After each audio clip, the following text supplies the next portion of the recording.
keeps turning, the wheel keeps turning, the wheel keeps turning round. If the water won't flow, then the crops don't grow, so the wheel keeps turning round. I make my living by the sweat of my brow, the strength of my voice and my lyrical know-how. I work hard, I spend freely. I'm not rich, but damn, I'm ideally placed to take a virtue and preach it to the masses. The fruits of my labor I use to fill glasses. Life is for the living is the message I'm selling. The scent of success is the aroma you're smelling. The wheel keeps turning, the wheel keeps turning, the wheel keeps turning round. If the water won't flow, then the crops don't grow, so the wheel keeps turning round. The wheel keeps turning, the wheel keeps turning, the wheel keeps turning round. If the water won't flow, then the crops don't grow, so the wheel keeps turning round. Whole baskets might sound funny, but the truth is wealth's not just about money. It's the push and the pull and the give and the take. It's the things that we share and the joy that we make. Give me your attention, I'll give you my time. Lend me your ears and I'll fill them with rhymes. I'll give you words to make your soul burn and take your breath away in return.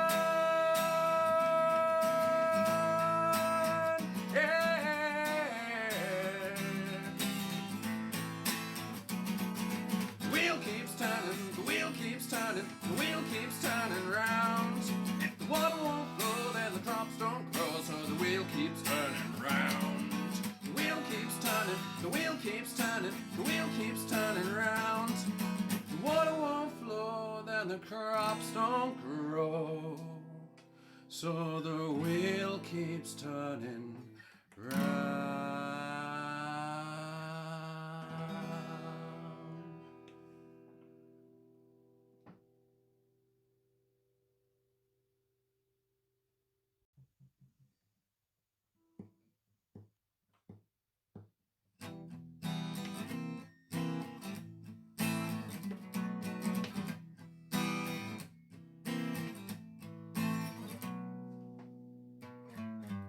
18 rings, 6 coins to my name, but with 18 rings then I can change the game. Flip them over, turn them around.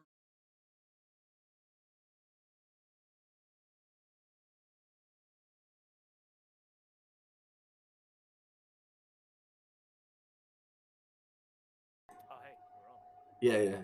Yeah. I wasn't going to tell you. I was just going to leave it. Very, very much so. So how are you doing? How's working from home going? I'm well, working from home is not going super well in that I'm able to stream because I'm feeling under the weather and so I'm not working. Oh no. But yeah, so I'm a little bit poorly, but I'll try and get through this. If I have to run away quickly or I die coughing, then that's why. I'm at least we're social distancing properly. We are socially distanced at least. I don't have the Rona at least. I can't. Yeah. So yeah. How are you? Yeah, I'm alright. I feel. I think I needed some social output and input today. Yeah, so arguing with people on the internet is kind of dumb. No, I think someone's just said to me that it's unless you're calling someone out for being a dick, basically something really really stupid. So yeah.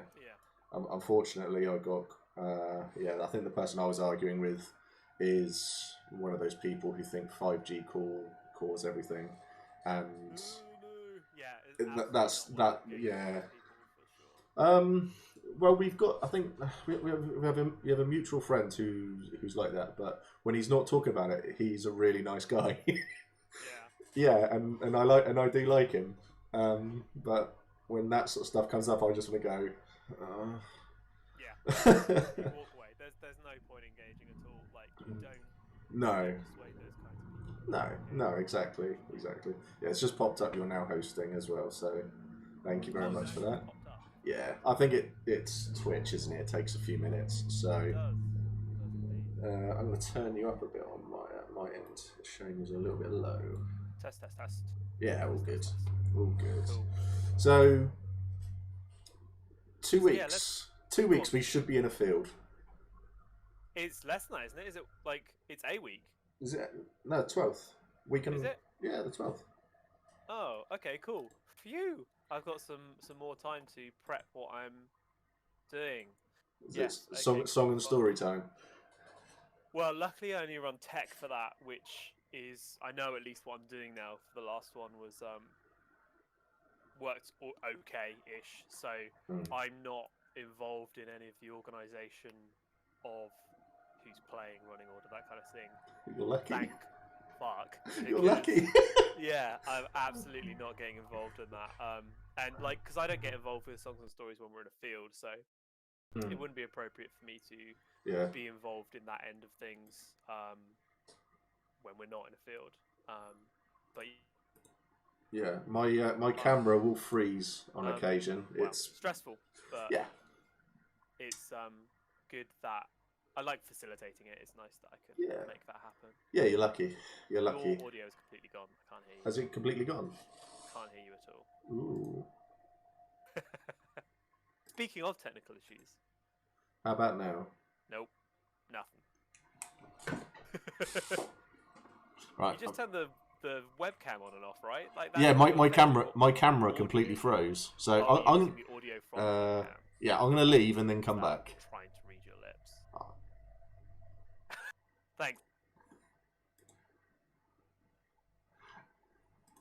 How's that? That's better. So I'm probably gonna be doing this a fair bit. My camera, I think, is on its way out. Oh no. So, they could hear me in chat. Oh so, really? Yeah, so it's you. Your audio is going into Twitch from OBS, not through Discord, right? No, it's through through Discord to OBS, Twitch. Oh really? Mhm. Oh, I'll have to get you to tell me how that's set up, because whenever I do my streaming. Oh no, wait a minute. Whenever I do. Yes, it is. Yeah. Yeah. Whenever I do my streaming for Call of Cthulhu,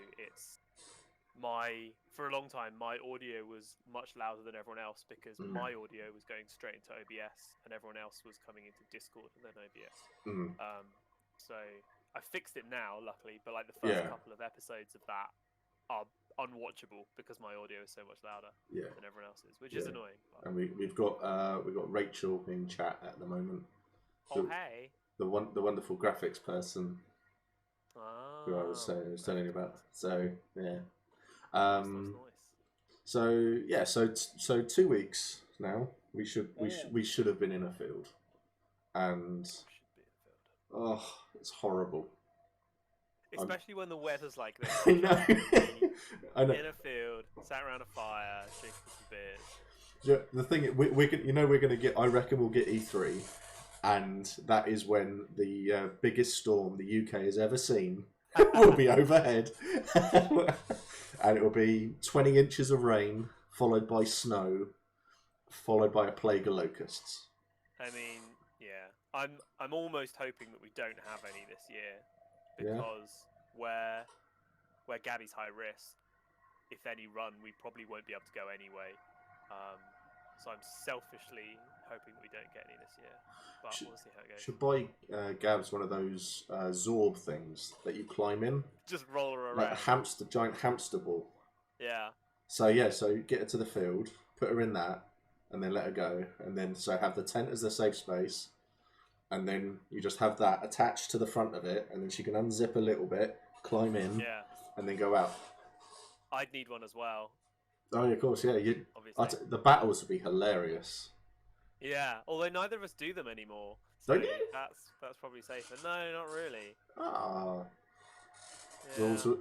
Zords would be the ultimate in buffer combat. That would be... Smashing into the shield wall, just like boing, boing, crash. I've got visions of me like holding on and just being rolled backwards, and then going around and around on the outside of it. That would be so good. Oh, I want one now. Yeah, that would be great. How to fit that into Empire?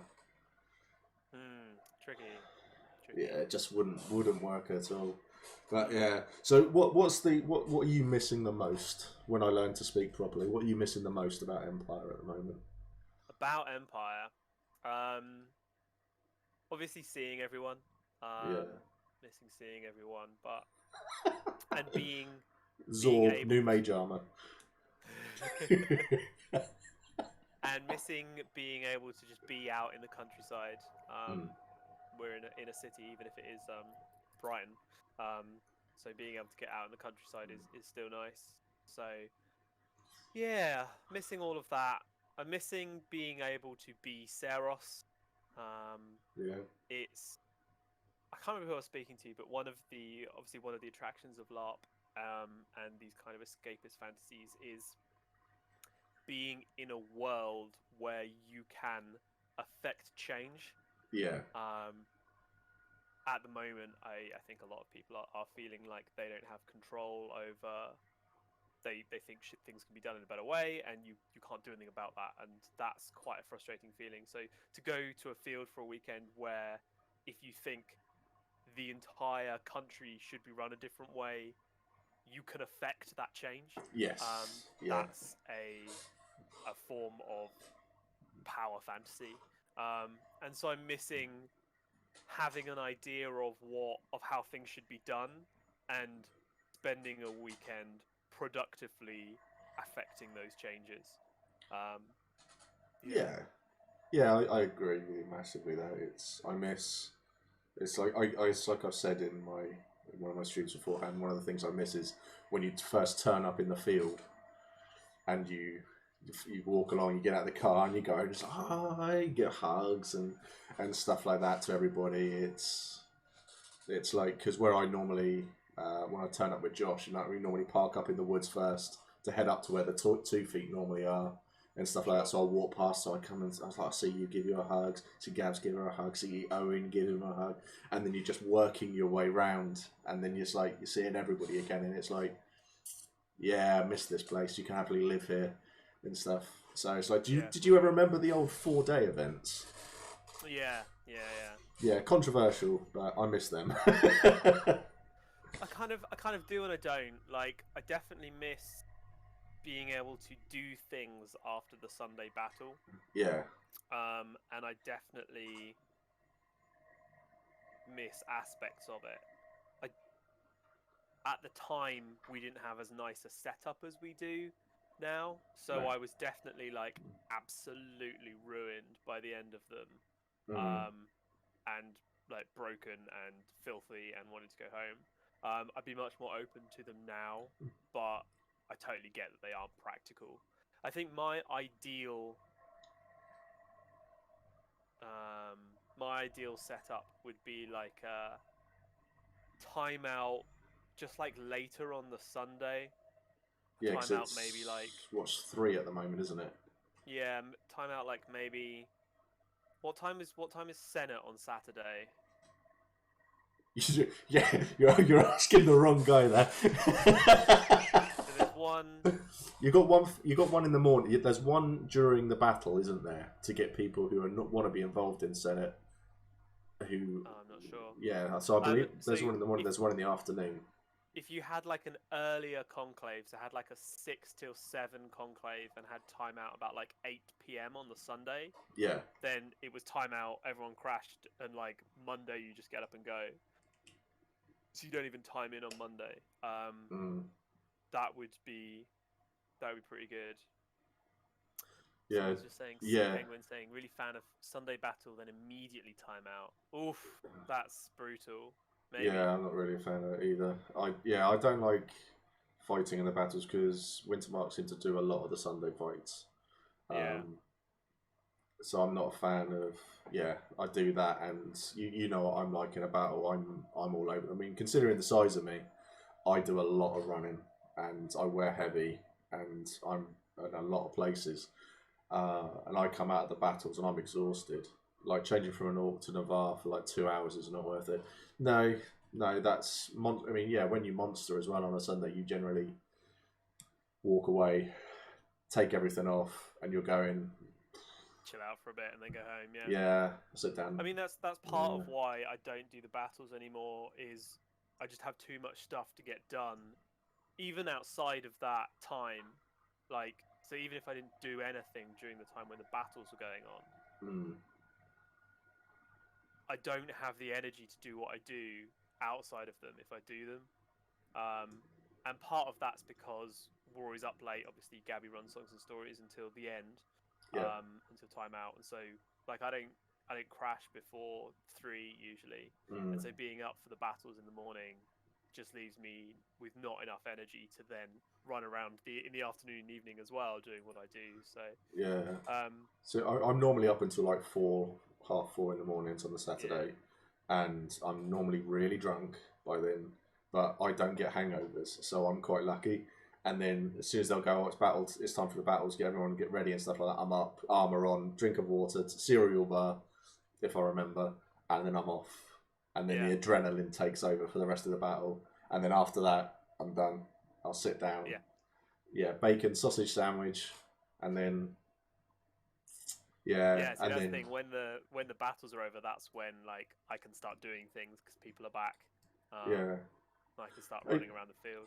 I would love to have more time because the last event, Helen, she got involved.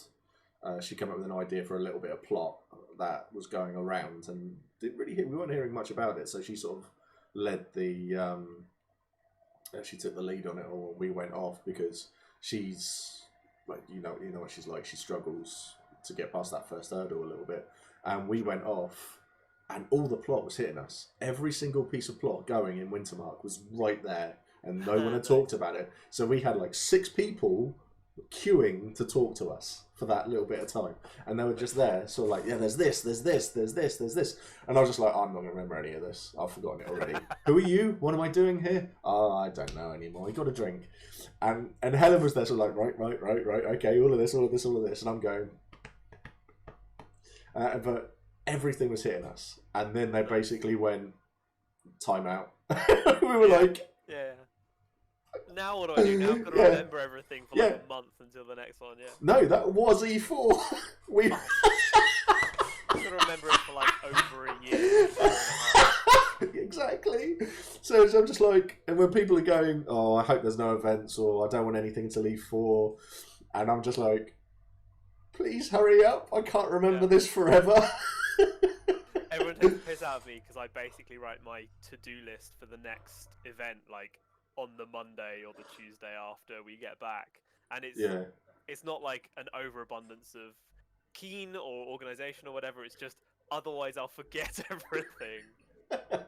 Dave Larber, hello, and Sea Penguins Josh in Navarre as well. So hello, thanks for coming along. So hopefully this will perk people up a little bit and that. So what's your favourite thing about playing Seros? About playing Seros? Yeah.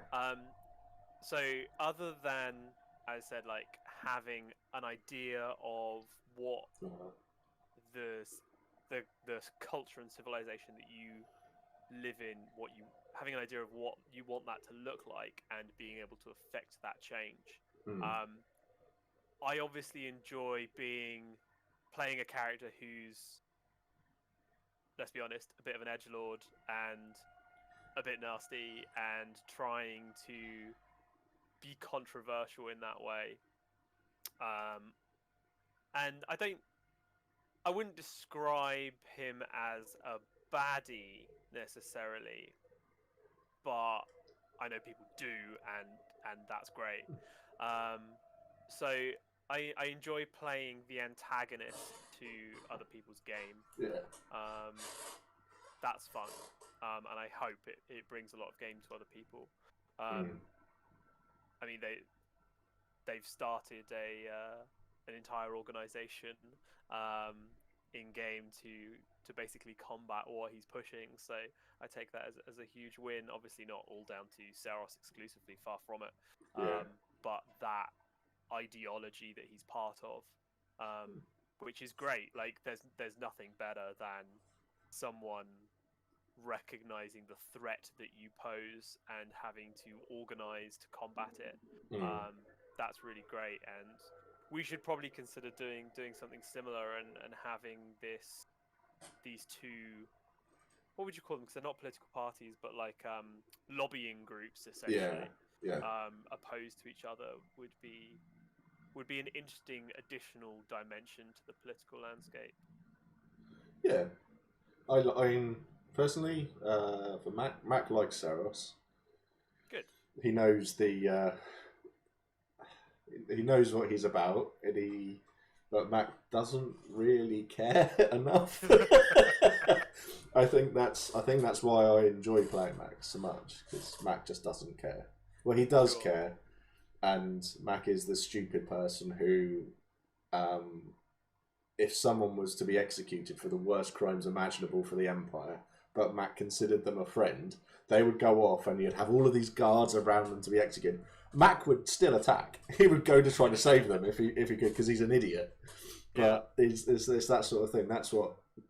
So I mean, I've never really looked at Saros and gone, or anything like that. He's always, I've always liked him. I like the fact that I don't feel, whenever they have a conversation, I don't feel like it's drawn out. It's always, you're busy, I'm busy. We talk 5 minutes, and it's like, I've got to go over there now, and then you wander off, and then I'll go off, and then that's it. It's always been nice, simple, to the point. And I think last time we spoke, I was trying to, I think it was shitloads of herbs. Yeah, we were trying to get herbs. We were trying to get herbs for the Druge to come and help us. And you were trying to persuade us to back a throne candidate, I believe. Oh no, this was before that. I think we gave you shitloads of herbs as well for our halogen or something. Possibly. Yeah, so you know the Druge came and helped us fight against the Vlorn. Yeah. There's loads of spider warriors, wasn't it? Yeah. Those herbs helped us pay for that. Yeah. Oh, that's cool. That was good. Yeah, but throne candidate, you say? Hashtag Bron for the throne. Oh dear. So you talked about playing a lunatic on the battlefield, and a topic that is close to my heart is backup characters. Yes. Do you have backup characters? Do you have an idea of what you would play if your current character was to die? Me, Kit, and a few others, we have ideas of. It's a topic that's brought up in Empire a lot. It's something I'm not going to bring up today due to things that are going on in the world. But it was something that we found quite funny in Urizen. We were going to do that to see how long the characters would last. So they were. It was going to be a horrible thing, but it was throwaway characters just to do for an event and then see what happened. To the point of when Matt P actually contacted us because he had heard about it, and he loved it. So that would have gone on. But now I quite like an orc. Okay. I quite like the orcs. I was looking at masks last night actually through I can't remember. It's a German company. Yeah. Who do, I think most of the orc nation got theirs there, and a lot of the orcs at like Drakenfest and all of that lot, they get theirs there as well. Okay, nice. So they're really, really nice. And you play a fighter again? That's all I know, really. Magic bores me. That's my problem, is that I look at all the magic stuff and it's like, no interest, none whatsoever. I mean, that's fair. I quite like the idea. I mean, within Wintermark, you've got the Scott characters, the storytellers. Yeah. I quite like the idea of being going into the priest game a little bit. Okay.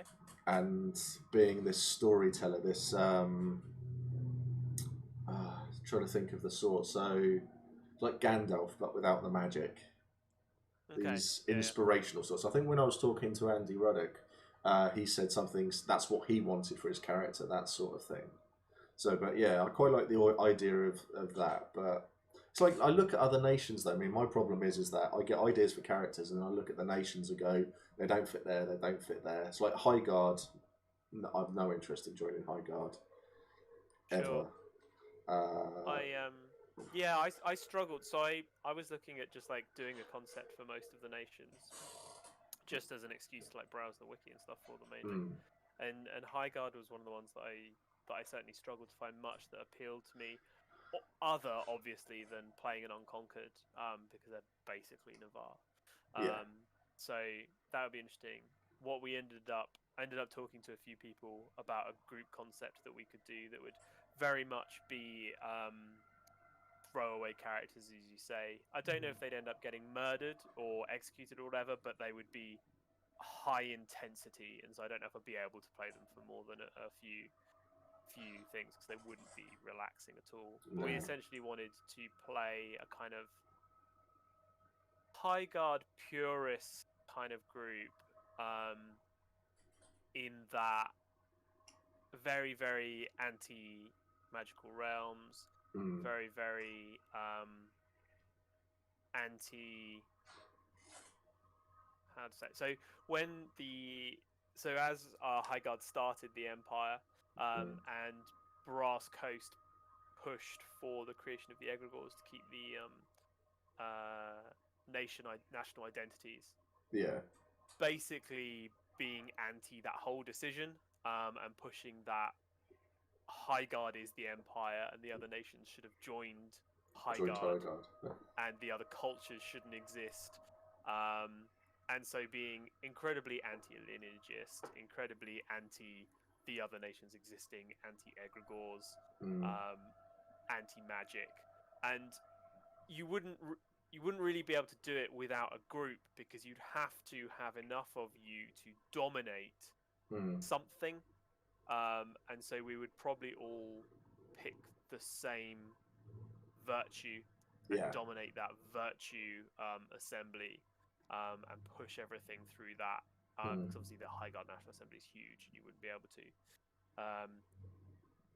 And just cause a lot of fuss about that and get people talking about, so say, basically Cromwell. So we joked about the group being called High Guard First, as a concept, because that's pretty much what it would be, and be absolute assholes. But it would be incredibly antagonistic, and you'd have to be very careful about only engaging with people who were up for that kind of role play, and it would be fun but exhausting. And so it requires a large group, so it's never going to hit the field anyway. And B, we'd only be able to do it for a few events at most.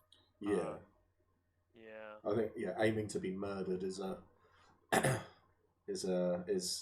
the goal. When I play Vampire, one of the old STs, he's in High Guard. He's a friend. He's in Shattered Tower, Stu Bozier. He always came up to me whenever my character died, and he would say to me, remember this, if your character died, was murdered, killed by another player, it's because you have made an impact in the game. And that's always stuck with me. Always stuck with me. So whenever I had a character die, it was upsetting, because that's your character, and that's something you've worked hard on. But you always go, well, I've done enough there.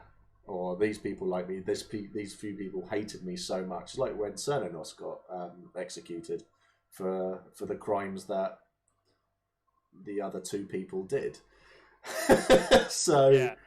And I was just like, oh, okay. So I've been framed for it. Fine, we'll go with this. And then having the nation stop at the end of that battle to watch me run off to die. That was amazing. How many players get to say their nation turned out to watch them die?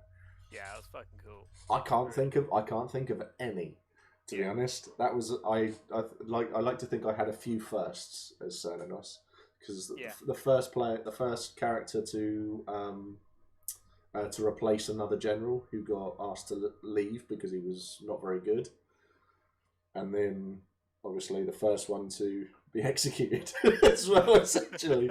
So Deb said, I'm nowhere near important enough to get murdered. Something to work on for next year. I think making waves, standing up for things, and it's that one moment where you step out of your comfort zone. I think that's what makes a huge impact in that field. And if anyone can affect anyone's game, then it's such a positive. I find it's like, since I've started doing these sorts of streams and chats with people, I've had people messaging me going, "Oh, do you remember meeting me, like doing this skirmish and stuff like that?" And I was like, I meet so many people doing fights and battles and stuff like that. So I don't, and I'm so bad with names that Mac calls everyone by a nickname generally, because that's the only way he can remember them. and I felt bad, and then I saw a photo, and it was. And then there she was, so literally stood next to me in the skirmish, and I remember I berated her during that skirmish, and I was just sort of like, "Oh well, yeah, you had an impact on what I was doing then, because you forced me to do something else." And yeah, fantastic. I mean, I used to scream in generals' faces. That's what got Cernanos's brought me into people's attention, because I remember having the march as general, and he was saying stuff to me. He's like, "No, we can't do this. We need to stay here and hold." And I was only a captain. I was only in charge of the scouts when I formed them at the time, and basically they were saying, "Oh yeah, the marchers need to push forward, bring their bill block up, and they need to form in here." And he was like, "No, no, no, not doing it." And I literally grabbed hold of him by his armour, and I screamed right in his face, and he was just like, "Okay, okay, yeah." And then the marchers moved up to support, and that was it. Nice. So I shout at everyone, Mac. Yeah. That's quite succinct. that's on the point. That's hit the nail on the head right there. I think with the throwing up for grabs, murder will be much more common, and all the gain that comes from that, like bodyguarding, etc. Yeah, bodyguarding is a great way of making money as well.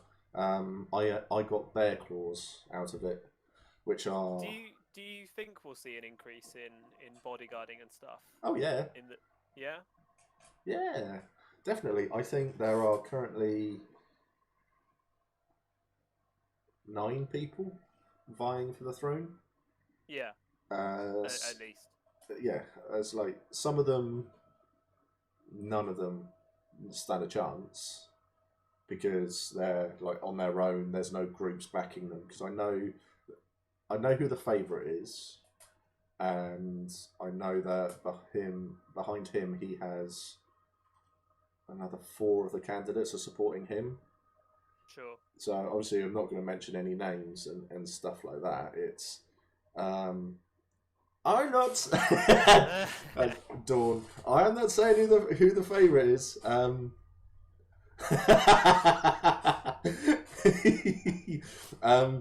But I think bodyguarding is going to be the way to go, and if you pick who the winner is, if you've been on their good side, then I think a lot of stuff will fall into your lap as well. So whereas I was Achilles' bodyguard, not in the battle, not where he died, obviously, because funnily enough, that was the event where I had done my back in.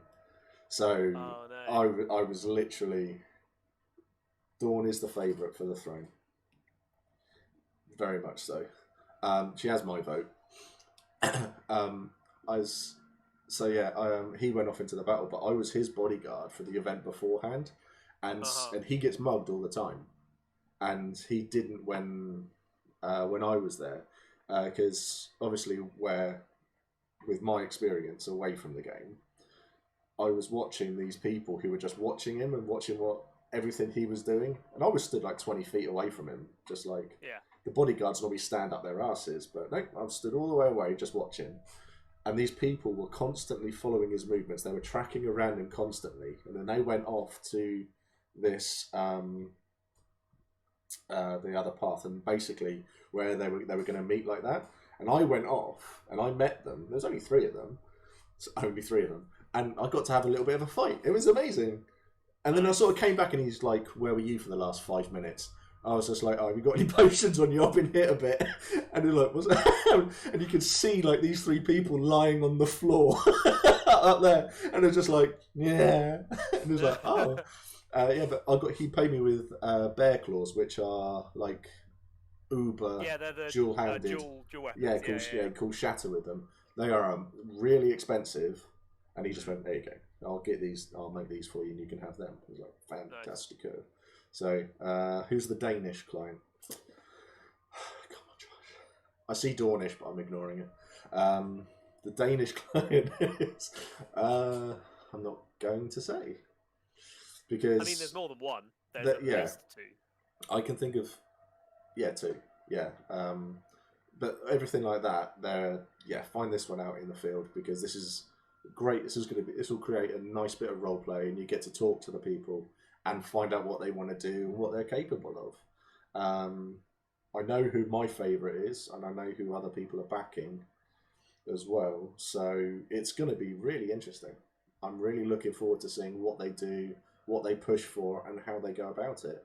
But I think there will be a couple of murders in that. So I don't know. I'd be surprised if that was the case. To be honest, I think you get the muggings,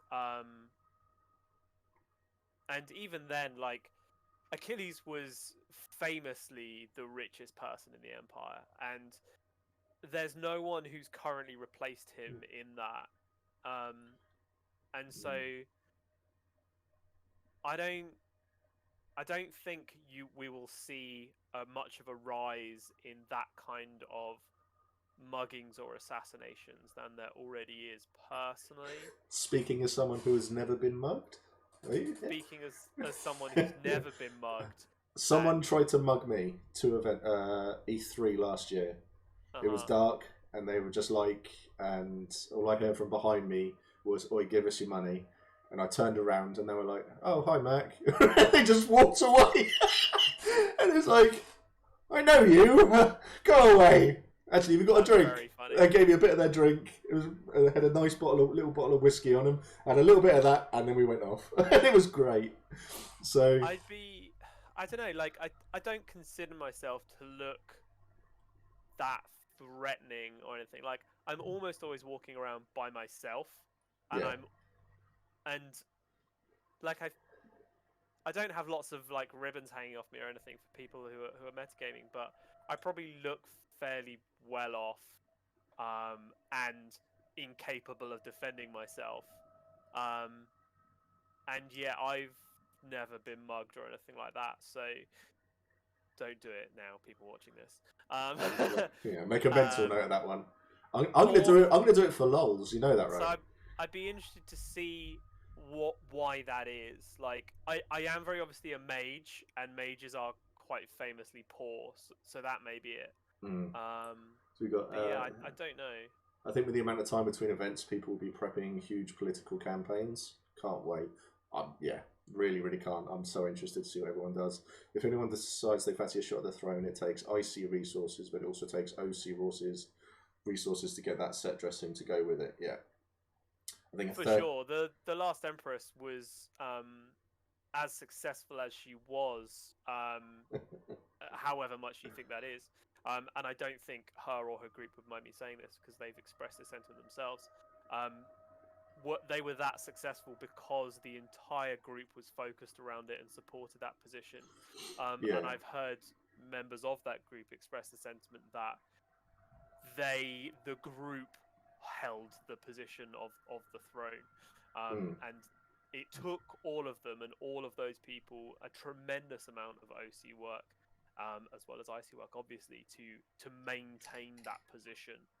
And anyone running for it is either going to have to run it significantly differently, which obviously would be their remit if they did, or would need a huge amount of OC money, to be honest. Yeah, that's exactly what Dawn said. Just as a 13-year-old threatened to mug him. Dave said, mental note, mug Adam. That is the only kind of mugging I've experienced, which is tiny children trying to get me to buy tat that they're selling for exorbitant prices. Tom. Yeah, Tom is the worst for it. He'll have all your terrible money for it, mate. But he's also the funniest for it as well. He does make me laugh. He's great. I love him.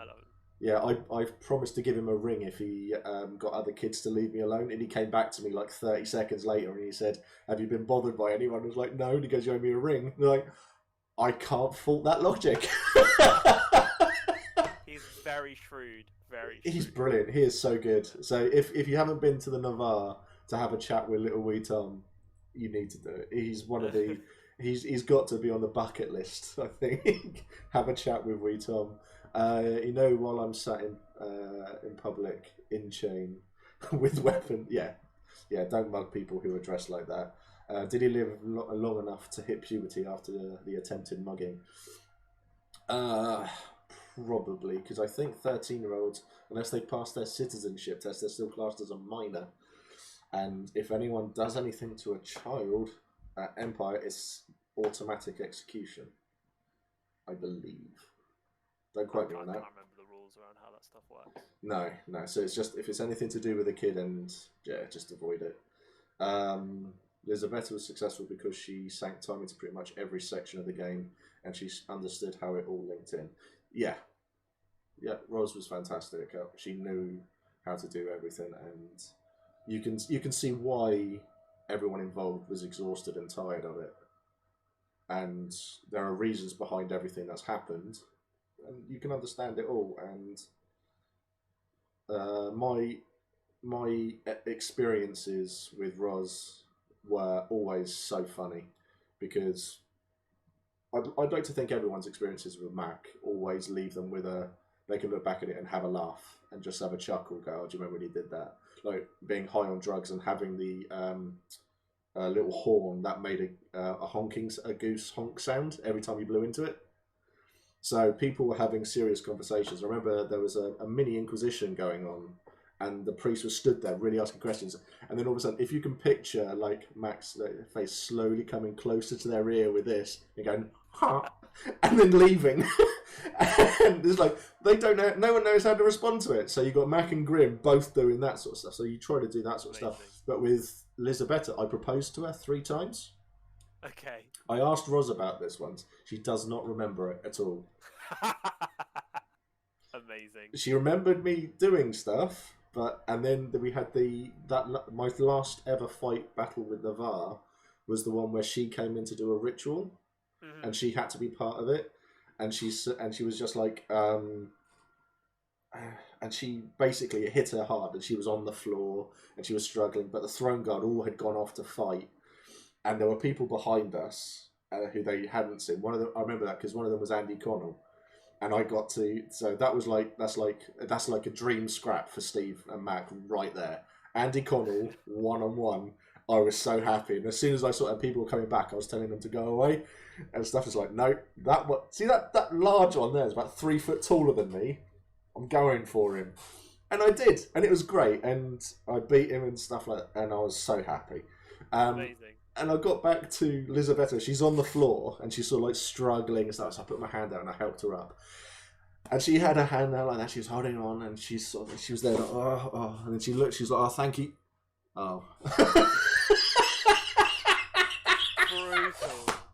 Absolutely brutal. And I was just like, yeah, makes sense. It was brilliant. It was so good. And then like the throne guard like came back over and they like took her off, and I was just like, that one thing where she was just like, oh. that made my event. It really did. It was so good. But I always find it's the little things that make it all. Oh, for sure. It really does. It's like I remember having breakfast. I think it was your mum's been to Empire, hasn't she? Yeah. I've had breakfast with your mother. Good. I think. Yeah, they used to do a lot of cooking in character. No, this was in Skin Moor. Oh, in Moorish. Moorish, that's it. Yeah. I came over to you and I think I was talking to, I can't remember her name. Emily's character. It was about funding something and getting hold of something. Is her character. Yeah. And we were just there, and I came over and I sort of sat down and talking about it all. And then everyone sort of had to leave, and I was left there with your mum. And we just sat there just chatting away for 10 minutes. Nice. It was really nice. Lovely. Yeah, your mum's lovely. Yeah, her and Dad both really enjoy it. It was really, really nice. Really, really nice to see. But it's like you can't miss your brother either, because no, however hard you try, you can't. Yeah. So, but and I've got my My daughter is coming along as well. Oh, awesome! That'd be nice. And that, would be interesting. She's as manic as. How old is she now? 11. 11. Okay. Yeah. So E3 this year was going to be her first event. So yeah. So she's winter marker Suak. Nice. So yeah, she's going to be full of energy and running around like a lunatic. We're trying to explain to her that you can't just go up to people and hit people. Yeah. Either and stuff like that. So it's going to take a little bit of time. So is she going to be presumably heavily involved at the academy? Yes. Yeah. That's what we're hoping. We're in a difficult situation because where Mac obviously went from Urizen to Navarre to Wintermark, and if you're a child and stuff like that, you're growing up with Josh has witnessed my daughter in a scrap at the Southampton LARP fighting practices, and she's brutal. She does not care. Nice.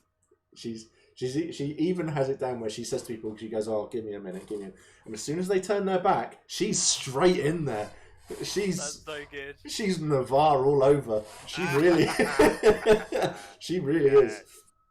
But so it's going to be interesting one because she's coming in as Helen's niece. Okay.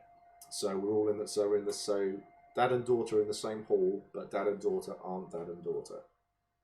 Got you. So because it makes it's easier game wise to have her there and.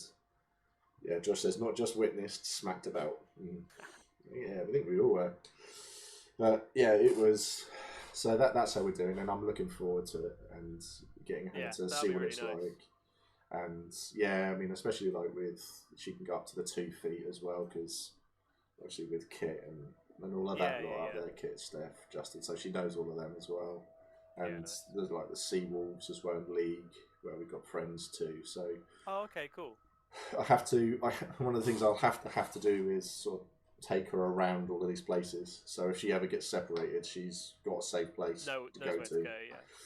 Yeah. And I haven't had a huge amount of interaction with the Seawolves, but the small interactions I've had have been great. Yes, yeah, they are good. I mean, Callie and Sam, when they started that group up, they've done absolute wonders.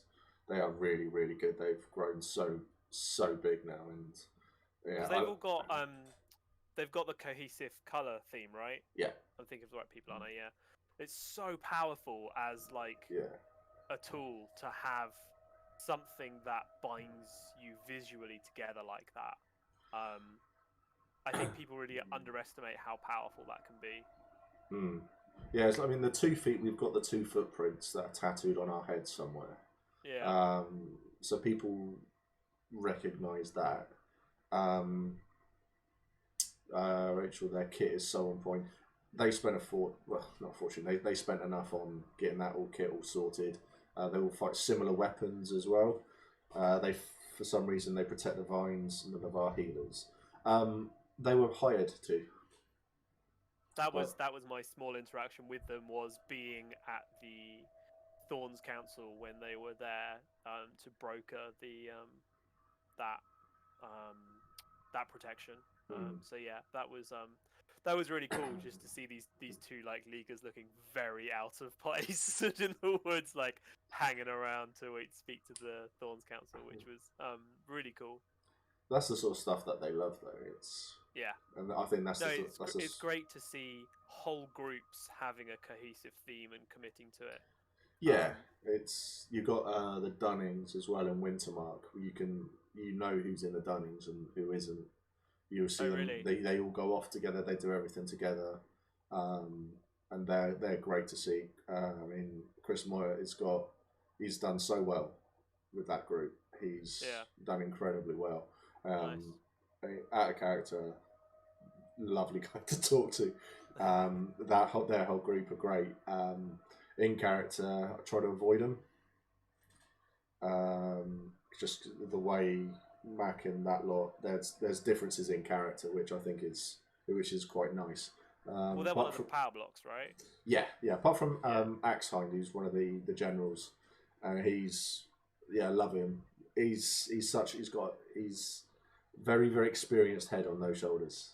He knows what he's doing. He doesn't run around all over. He's not like me, and I run all over the place and get involved in everything. He's very, very slow, methodical, but everything he does is thought out, and it's all through experience. It's fantastic to see. Interesting. Yeah, it's really, really good. It's one of the things I loved about being the Navarre general the most, is that when I wasn't a general, I was running all over the place. As soon as I became a general, I stopped.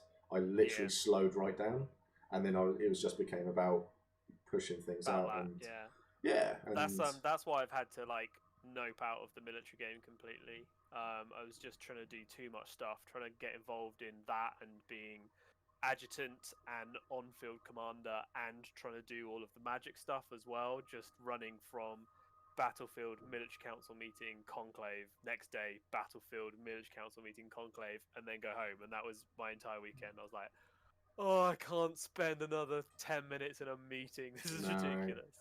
It's why it's one of the reasons why when Cernanos was a general, I had Rich, Owen, Kit, and Dave McKemius. So I had a group of people there who would deal with a lot of it. They had all the knowledge, and all they needed to come to me for was, we need a decision on this. They'd explain it, and I'd say, yeah, we'll do this. And then they'd go back, and they did it all. And I had everyone involved in it all, so I had to do very, very little.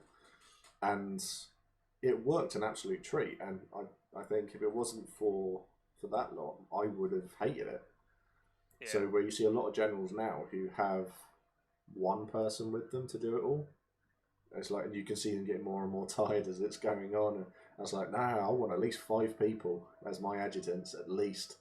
Yeah. They go off and do it. You do that. You have that meeting. You have that meeting. You have that meeting. I'm going to go there and have a sausage, and then you come and tell me what's gone on. Then we'll make a decision, and we'll do that way. And it gets everybody involved in the game. I'm a firm believer in creating game. Get 100%. Any game, spread that game out. Get more people involved. You can't help but not.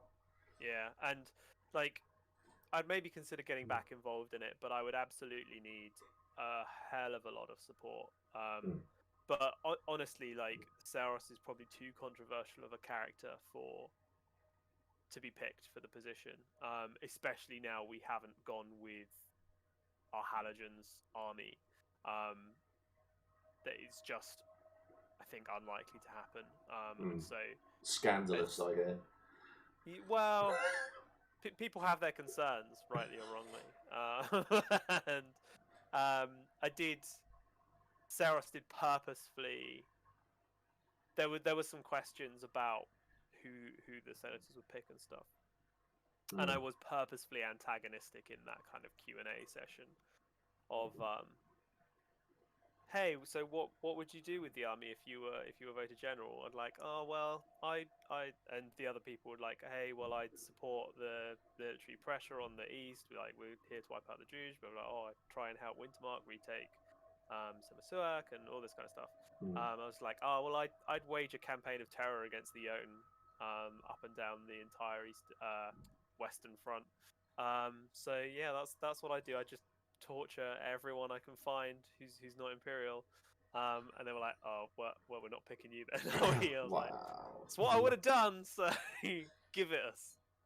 That's the good thing. It's like, you hear so many people who go around saying, oh, they really, like, they toe the line because they want something so badly, and they won't they won't give their truthful opinion on what they'll do with it.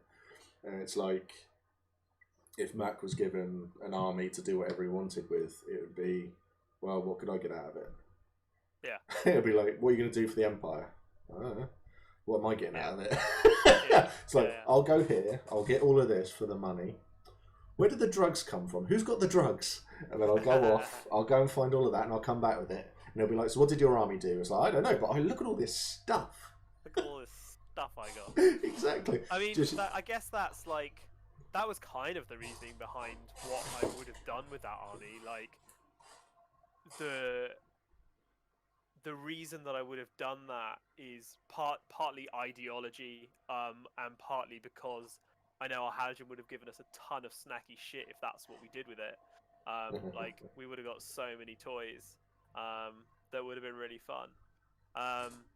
But yeah, I certainly started off playing Seros when I started going down this path of like trying to hide what he was doing and hide what he was and that kind of stuff, and it was just incredibly easy to get away with anything.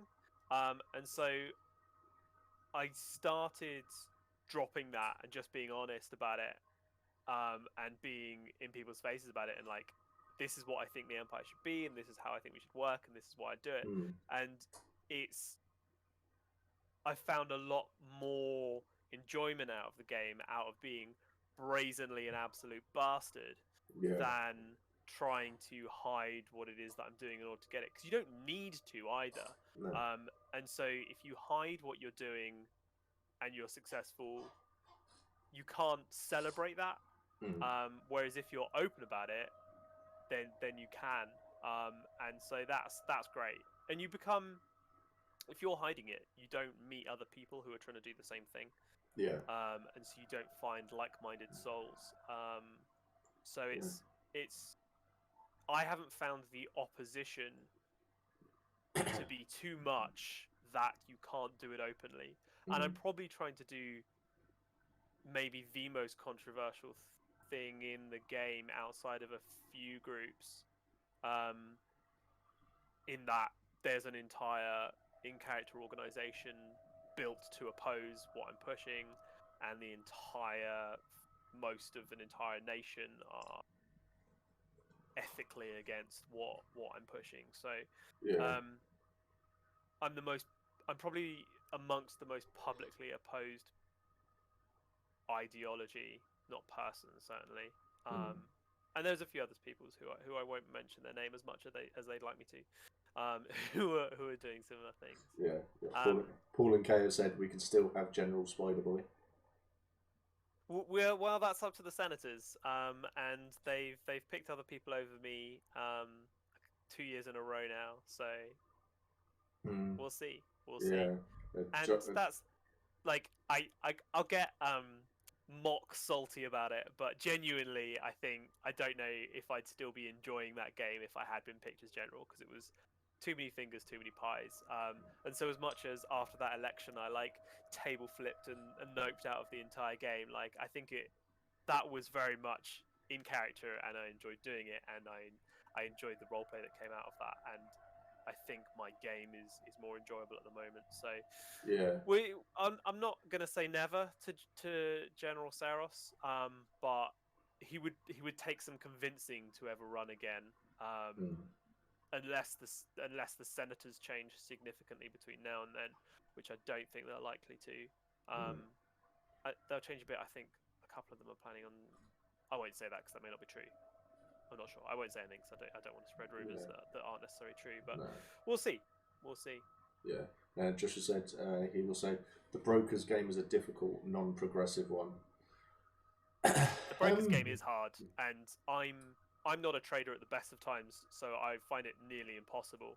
But yes, especially like actually played to brief, so not playing a trader but playing like a connections middleman-y kind of guy, like, that is an incredibly difficult game to get into. And there's a couple of people trying to play like the information broker, and there's a lot of people playing the trader game.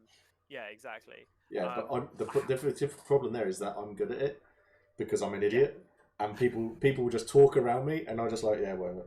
And then it's like you hear someone go. It's like I did a meeting in Wintermark with a hall. This was with Ashenhall before I was a Wintermarker, so I was still Navari. And they went, "We're having a hall meeting. You need to leave." And I was like, "Oh, okay." And they said, "Sit outside. We'll only be 10 minutes." So I sat outside with my bottle of mead and I was chilling. And they were saying, "Oh, so who knows about this?" And they were going, "No." And then you get this voice from outside going, "I do." And they were like, "Shut up." And it was like, "Okay, well, who knows about this?" And then I was like, "Yeah, me." And then you just get they just go, "Look, just invite him in." So I was there involved in it, giving them all this information. And they're just like, yeah. And that was it. So I like to do that. But the information broker game is a long game. You're there probably for a good 5-6 events, listening, finding stuff out before you're actually going to become useful. and where I've played Mac for nearly 6 years, I think now. So it's like I've been around, so I hear a lot. So Punke, good hearing and a memory is very OP. I have a terrible memory. That's the problem. I'm terrible at remembering people's names and stuff like that, but remembering little pieces of information, I don't really have an issue with. So I remember useless things.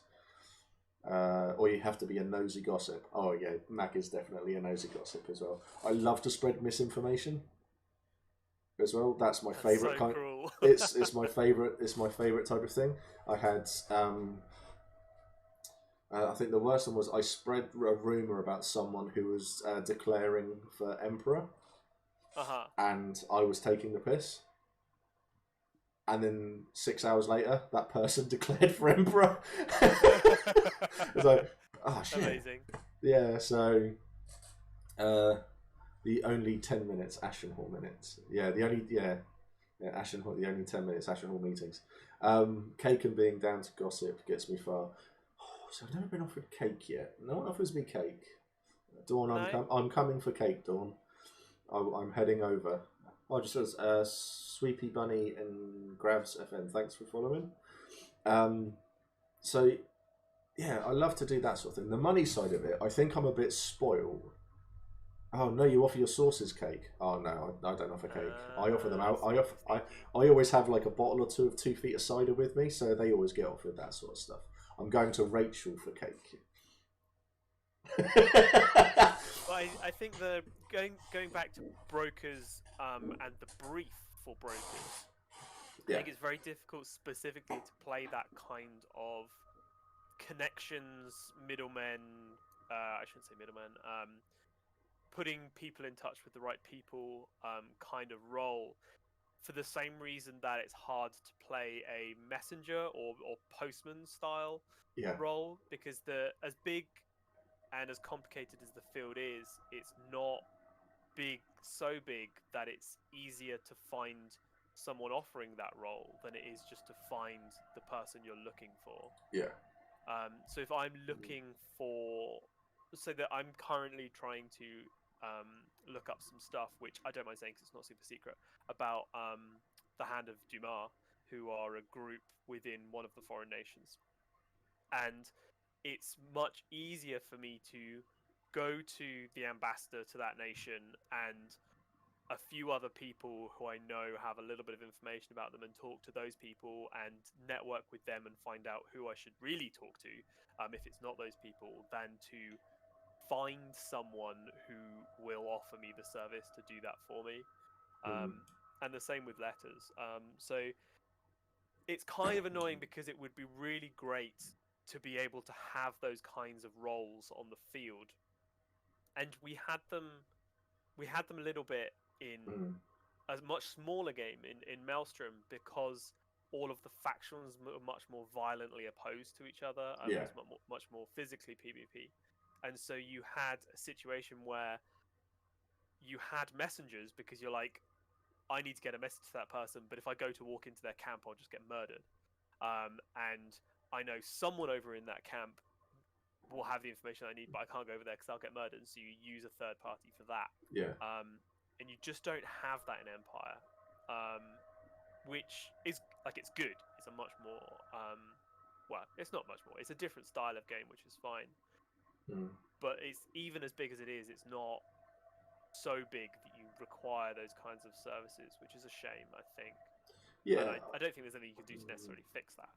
No, I think there's a few people out there that I know of who are looking to become that messenger or get involved in that messenger game, and it's like the people who first start off with new characters coming to Empire and they're going, "Oh, I want to be an assassin." It's like, "Ooh, good luck." It's like, but I'm not the one to tell you, no, don't do it, don't try it, it won't work. I want you to come into that game with your idea for a character in your head, and then you play for 6 hours or so, and then go, this isn't working, I need to change what I'm doing, and then move off in a different direction. That's what you need, that organic sort of growth. The other thing as well with that sort of thing is that people are lazy. So my experience with that was Wintermark had a meeting and they were asking about the Valorn. And there was me going, because I was involved in the meeting, and they were like, well, we need to know this and this and this about the Valorn. And they were like, well, we got Forma Navari over there. And I was just like, yeah, the Eternal family are like 4 minutes that way. And they're like, yeah, but you're here. It's like, yeah, but the advisors about the Valorn is just, look, I can see their tent. It's like, do you want me to go? And it's like, no, but you're here. It's like, okay. Can someone go and get the? I'm not. Right, I'm gonna sit here and sulk.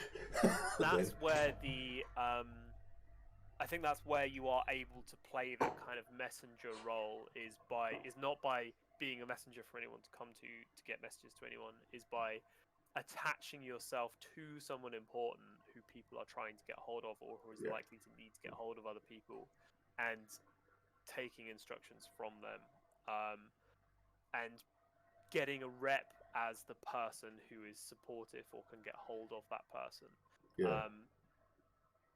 Basically being an adjutant to that person, more in the real world connotations of that, so like a supporter and advisor to that person, rather than just a neutral post office Royal Mail kind of thing. If running around doing errands and passing messages and stuff is what you want to do, that's how I advise people to do it, is to find someone who's doing game that you enjoy and follow them, basically. Yeah, Paul and Kay on the Valorn, advisor on not to. Yeah, that's pretty much where I tried to lead them to. But the funny thing was, is at the end of that meeting, where I wasn't allowed to go and get Kay, they said they turned around at the end of it and they said, well, you're not the official advisor on the Valorn, so we're going to do what we want anyway. And it's all like, really? So you're all a bunch of idiots then, fine. Well, arguably no, right? Like, so... Oh, they were using not my perceived lack of official position. To get what they wanted. So it was very clever. So it was great what they were doing, and you could see it easily. But it was just like, fine, I want to be there when you get your faces kicked in. Dawn... And I was there when they got their faces kicked in. It was amazing. There was you know, when you go into the battlefield, you've got that copse on the left. There was 6 big tree Valorni types in there. Yeah.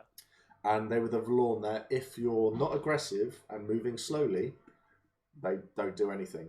Yeah. So they were all off there. Wintermark called in. I went for a wander. They did nothing. I came back. Wintermark charged through. Got beaten. And I'm just sitting there like, well, I'm going to get involved in a fight, obviously. But yeah, and that was it. It was great. It was really, really good. So some of that can be a case of the big I ams. Yeah, I mean, Dawn and their political party and the people who are using the Dornish nation as their platform have been incredibly shrewd and politically savvy over the past couple of years, and they've absolutely outmaneuvered the entire rest of the Empire to bring about situations that they desire. And it's been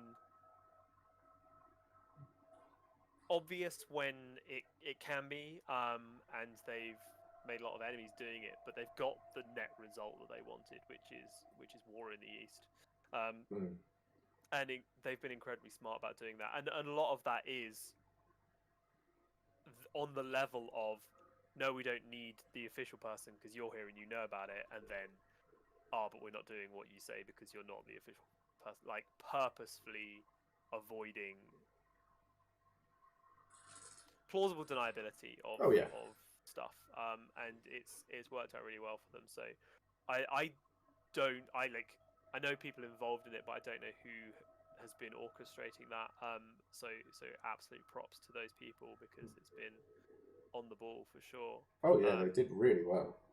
Yeah, they did fantastic. The conversation was along the lines of what they've just said in chat, of just not to, and that's what I was trying to put across. But it was, we're after this thing that's in that area, we're going. Like, so why ask the question? if you're going to go anyway. Oh, I think you're idiots. You're stupid. Can I come though? Yeah, who doesn't want to charge over a big golden bridge? Like, exactly. Who doesn't want that? Yeah. Exactly. It's like I'll say to it's like with when new people when they come along and they get to come to the battle for the first time. I'd say that I point them out to. I can't. Unfortunately, you're asking me to remember something like that. I can't remember that. We got our teeth kicked in though, and it was awesome. It's like when we get new people to come into battles and stuff like that. I can point them at certain. I need them to know what sort of fighting they want to do. Do they want to run face first into something and potentially die? Do they want to do a shield wall? Do they want to be more skirmishy, hit and run, healer, pick up, anything like that? I will always advise people to ignore what I do. Because I have a tendency, it's like there are people in Wintermark who I fight with who I do things where I say, I'm going to do something stupid. And they know that I'm about to do something really stupid. It's like the last time I did it, I ended up going face to face with a frost giant. That was amazing though. I loved it. And I ended up, at one point, 30 yards behind enemy lines on my own. Nice. And you had like a unit of the marchers, crossbowmen and archers. And they were stood there and they were like in their line and stuff like that. And just sort of like waving to me, like running along behind everyone, like being chased by 12 people, and then sprinting back through the lines. And it's just like, good. I love it. I absolutely love every second of it. It's so. I mean, talking of someone who does stupid things as well, Kit's just come into chat as well. So So I mean, that's the sort of thing. But I love it when people just want to get involved in that sort of stuff. So I'm a firm believer in skirmishes. That if it's an easier skirmish, get the new people to go. Oh, for sure. Because that's a great thing for them. Josh says, I guess it's the knowing someone will come and get you. Oh no, I don't care. I'll do it regardless. Kit's the same. As evidenced by what character number you on now, Kit? 4. I think he's on 4. Is it only 4? Yeah, 4. Alright, fair enough. Yeah, his last character death, I was happy to be involved in as the orc. Oh really? Oh nice. Yeah, that was so funny. They were doing a ritual, and I was sort of stood off where there's a line of us. We were stood off to the side to protect them, and the Navarre were 20 feet in front of us, and Kit led a group. Yeah, right place, right time. And Kit led 20 of them, and they charged. Kit carried on. They got halfway and got called back. Kit didn't. He charged into the middle of them, but I was right behind him, and people. Yeah, we were all just right behind him, and we were just put him down, and nice. He was bleeding out. We dragged him off. I dragged him off to a tree stump as well, just let him sit there, so everybody could see him. And you just and then the Navarre just pulled back and moved away, and it was just like, oh, that's harsh. That was harsh.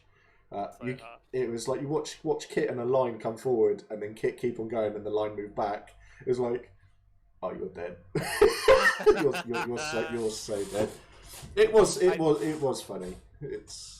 I think I'm weighing up what to play next if and when Seros dies, but I think a compact character is quite high up the list.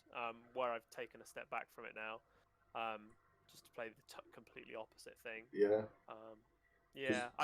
I'm not good at fighting is the only problem, so I'd have to train a lot to be good. But I don't think anybody's when it comes to LARP fighting. I don't think anybody's good at LARP fighting. You're right. Yeah. Sorry. You're streaming. Yeah, I'm streaming. So this is my daughter that I was telling everyone about. So this is Lily. Say hello to everybody. Hello. So, you alright? Do you want anything? Snack. Sorry? Snack. You want a snack? No. Go away. Me too, to be honest. Go away. Go on. Back to your room with you. No. Oh my god. So yeah, I'd be quite keen to play a combat character. Okay, love you too. I'm quite keen to play a combat character and potentially like a priest, as you were saying. Like I've stayed out of the priest game. It's something I'm very interested in. So like a battlefield priest person would be quite cool. I think maybe. Yeah. We'll see how it goes. I don't know, I'd quite like to see you in a. It's one of the things I love about. I always try to think of something. I try to balance out my positive with a little bit of this could be better as well. But I do struggle with it. I love when I'm monstering and stuff like that, and you see people you know, and you go, oh, yeah, I'm gonna go for them. Down, mate. Yeah, it's like I'm going after them. It's like there was one moment where Owen, where he got caught and there was like a group of us and he turned and ran. We hit him a couple of times, but he stumbled, hit a tree, and so they just sort of like they stopped it, and and Owen was just sort of like, it was like he was really struggling, and so we all got called away. So yeah, I was thinking to myself, I nearly had Owen there. So it's like Justin especially. Kit, I will, if I see them, I will gun for them. Kit's killed me loads of times as an orc. So's Justin. But Justin's difficult not to. Well, he's very difficult to miss, really. So, watering the dead as a water carrier. Yeah, nice. I love the water carriers. They're great. Nice little bit. You get a lot of abuse and banter with them. They're fantastic. Said if we were captured by Grendel, chances are they wouldn't kill us. Only ransom. Yeah, they seem to be. The monster briefs are really changing. I think they're trying to make it so there's a bit more distinctiveness between the different enemies, which is good. They're talking about if they are starting up again about starting to have be up against some of the human factions. Really? I think that's more as a reaction to if they do run an event this year, not wanting people sharing masks for monstering and stuff. So whether that would happen after the pandemic, I don't know, or if that is something they're moving anyway. I mean, we're looking at potentially being involved in a war with some human nations soonish anyway, so that's, although they're geographically far away, so I don't know if we'd have land battles versus them, but be interesting to see how they make that distinctive enough, because you're going to get a ton of blue on blue. Yeah, absolute. It'll be really difficult to see the differences. I think they'd say, I could see them saying, if you've got your own orc mask, wear that. And if you haven't, then do it. Or they work out a way to do some sort of deal to buy something in bulk, and then you can buy one of their basic monster masks for cheaper, maybe. I've got to get on, mate. I've got some bits to sort out. But this has been very nice. Yeah. I'll if anyone in chat fancies jumping on in for a little bit of a waffle on Discord. I'll stay in the chat and keep harassing as I do my admin jobs, but probably should do them before Gabby gets home, or I'm going to be in trouble. Maybe. Well, Kit, decide. I'm going to call you now. And you've got like 10 seconds. Yeah, you've got seconds to decide, people. So if not, then I'm probably going to log off myself. What if the Grendel feel like ransoming the Spice Gardens back? Right, I'm going to go before we get into another in-depth conversation that I want to chime in on. So, no worries, catch you later, mate. I'll catch you. Thanks everyone for the questions in chat. See you soon. See you soon. Bye. Bye.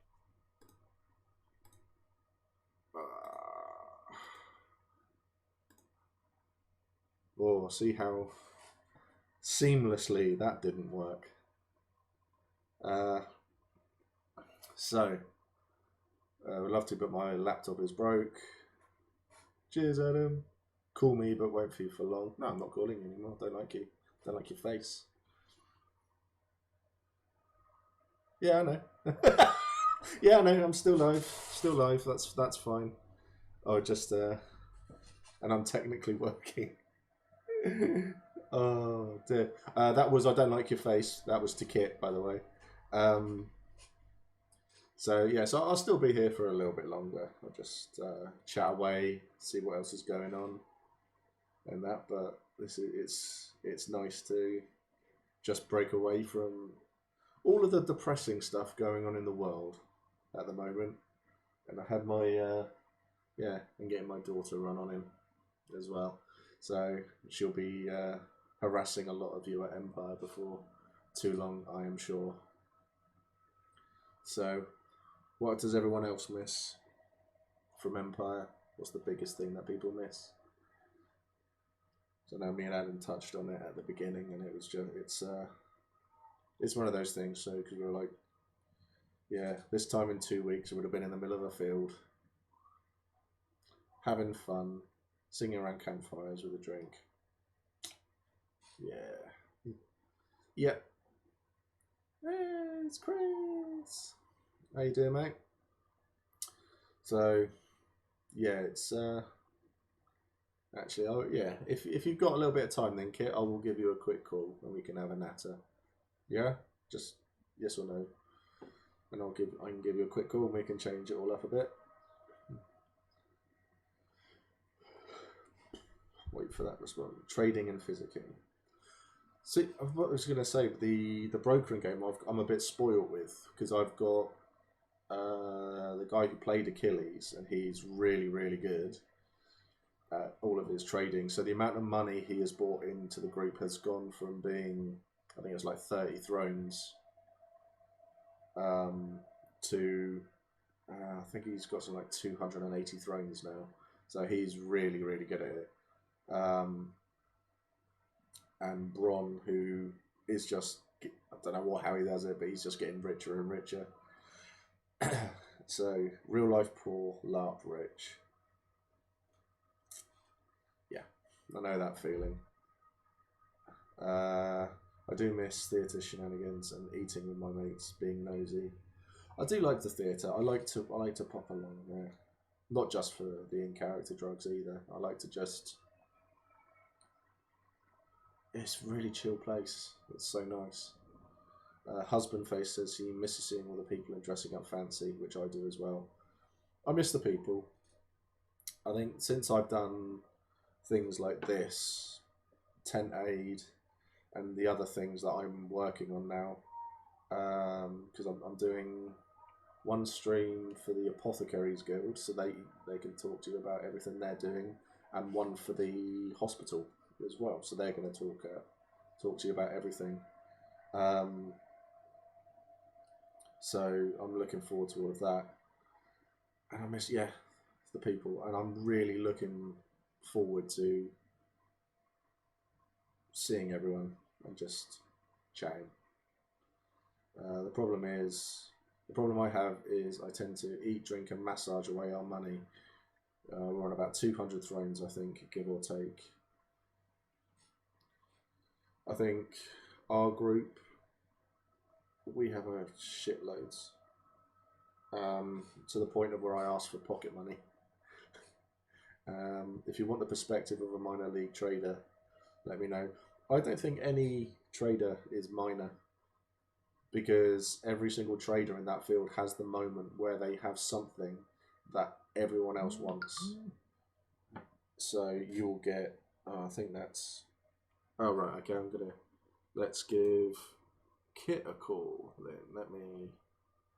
I'll be back in 2 seconds.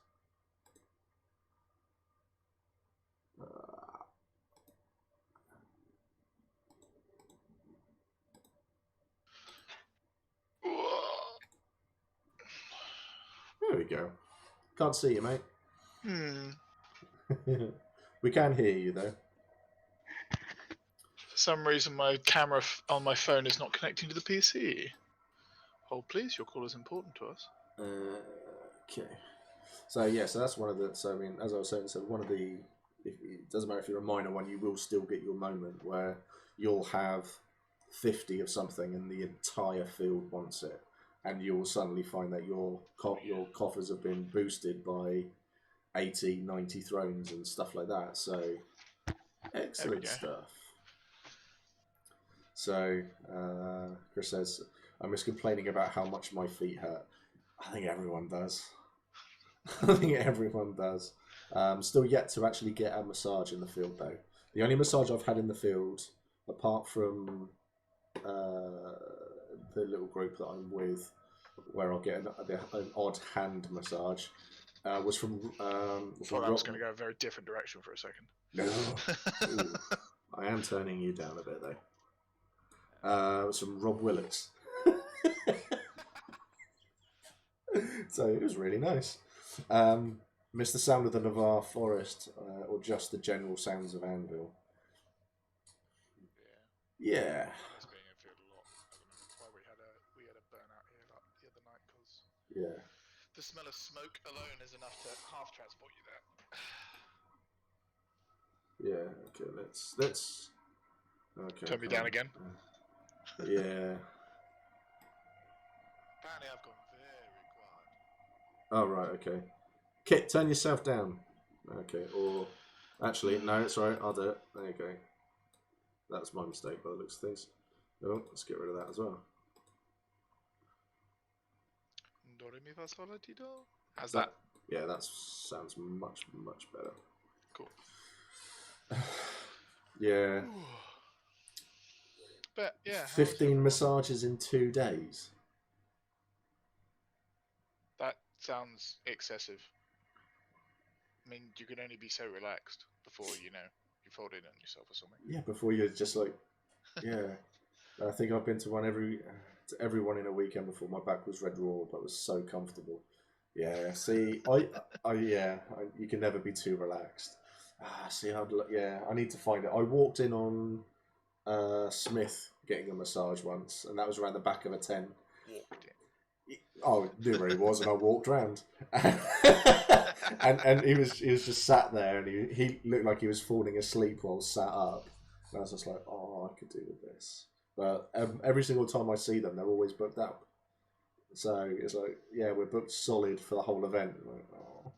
Well, that's an interesting thing to talk a little bit about. There is the kind of different hospitality stuff that is available in the field as well. Because there's such a wide option of things. Sounds like one of those High Guard pillow book sequels. I know the people that wrote that. They're utterly fantastic. There's a person who does. Oh my god!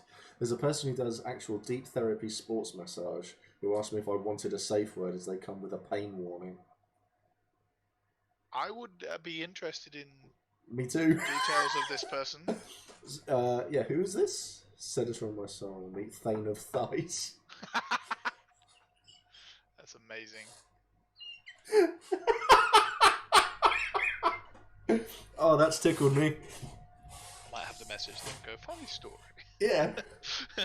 I think, yeah, that sports massage, that sounds really nice. Yeah. To be honest. But there's so much, I mean, I say just the things I've encountered. I mean, you get all sorts of entertainers on the field. That's not the least to mention Bessie. Rest in peace. She was entertaining, at least. Yeah. There's one of the guys in Ashenhall does a tribute to her. It's a tribute song to Bessie the Bard in death metal. Oh wow! It's amazing. It's the funniest thing I've ever heard. Someone in Wintermark, they were fairly cheap too. I overpaid, I think, at £2. I think that's the one that people in my hall went off to. And but they said that she was very, very good. Bessie was too pure for this world. Was she there? Probably not. But oh no, that's someone else then. Yeah, not at all. Red-haired lass. Not the one I'm thinking of. Never really had much interaction with myself, but I mean, you've got the massage parlours, you've got singers and entertainers and storytellers and painters and dancers, lots of dancers. Yes. Arhan, yeah, that was it, Arhan. Have you heard it? It's so good. Tea houses. All the cake. I want cake. cake. I remember there was a Farushkin lady who was walking around with a cart to Navarre selling brownies, and I bought her out. They were really good. I spent like 2 thrones of brownies, but it was great. We had there was a guy going around with one of those trays that you strap around and you hold, and we did the same thing. It was flapjacks and shortbread. I mean, Wasn't one of your lot doing mushroom jerky for a bit as well? It wasn't mushroom jerky. It was beef jerky. It was beef jerky. I knew it was jerky. I just couldn't remember it was mushroom beef. Yeah, that was really nice. But I remember you saying that it was a lot of hard work to produce for the field. Yeah, that was Ulf and Grimm's House of Stuff. They had everything sort of House like of stuff. Yeah, they had branding and all that done that they made for it, but that was Smith, and he was just saying, it was too much hard work to keep on doing. It cost a fortune essentially out of character for not much return in character. So well, I think that's the trick if you're going to do stuff like that for out of character to in character. It's finding something that is the balance of what you want out. I mean, look, say we obviously make cider, and I think Justin on average spends about 60-70 quid making cider every event. But he's happy to spend that. Hey, Cara, that's my dog, by the way, my big woofer. Chris will remember my big woofer. Oh yes. Oh, Chabobo. Yes, lovely baby. Oh, that was it. Ulf and Grimm's Curious Things. Well remembered, Josh. Such a boofer. She is such a beautiful woofer. She really is. Yeah. She is not a hot weather dog, though. No. No. She does love her Uncle Steve. Yeah, I suppose you're all right. She hasn't eaten you yet, put it that way. Yeah. Too much to eat. This is why I stopped doing marshmallows. Took so much effort for not a lot of return. Yeah, marshmallows are an awkward one as well, because they're quite expensive for comparatively little substance. Yeah. Big doggo equals subwoofer. She has a mighty bark in her. Oh, she really does. That she does. That she does. I've put it this way: since we've had her, I've never had my house robbed. Yeah, they had to charge so much to make it worth it. Yeah. Yeah, I mean, Helen is wanting to sell her soap in character. Problem with stuff like soap, which, don't get me wrong, I know Helen's credentials in this particular department, but there's a lot of exacting permits and stuff realistically you need to get done. Only if you're selling it for real money. But even so, because it's a skin product. Nope, it's been looked into. Oh, okay. She is very, very thorough. Yeah. Like I said, I know her qualifications. She's I was going to say, yeah. far more competent in this than I am. Yes, yeah, she's currently working on doing gene sequencing for COVID. Let's put it that way. I don't know why she's with me. She's so intelligent. She's so intelligent. Maybe it's an image thing. I mean, you just make it look smarter as well. You're eye candy, Steve. So Adam switched to rum instead. Much easier. Alcohol does sell so well. Yeah, really does. I think if I was to start... everyone wants to drink. There is kind of a culture based around alcohol on the field, which is both really good and also a little bit not good at the same time. Chris wants to do the Empire takeaway. Cheese toasties after 10 p.m. So I had a friend of mine who had a character, very short-lived, unfortunately. She only played it for about a year. Who specialised in doing running for people in meetings to get food, and she made so much money. It's ridiculous. Was that Callie? That was Callie, with her big feather mohawk naga. Yeah, she just went to people's meetings, took orders from people, took money, went and got them food and brought them back. And yeah, she just made money hand over fist doing that because she was willing to put the legwork in. Yeah, Joshua said, spent forever making rune necklaces for a decent amount. And his girlfriend sells smut and makes a fortune. Oh yes. Oh yeah. Smut does sell well. Smut does sell. Yeah. Sex sells, baby. Sex sells. Yeah, I've got a smutty postcard of Mac and Grimm, which is quite good. It's not quite good. The artwork's incredible. I don't know if anyone saw on Facebook the picture of Helen. The new artwork of Helen. Yes, that was Susan. You not got it there somewhere? No, it's only digital at the moment. So. Right, okay. But yeah, she did. Susan Cook made that, and she did one of Mac and Grimm in a loving embrace on a field. Loving embrace. It was so funny. I've got that. I've got that smart. We were going to start a Hall of Worlds bar. That'd be. Oh yeah, definitely do.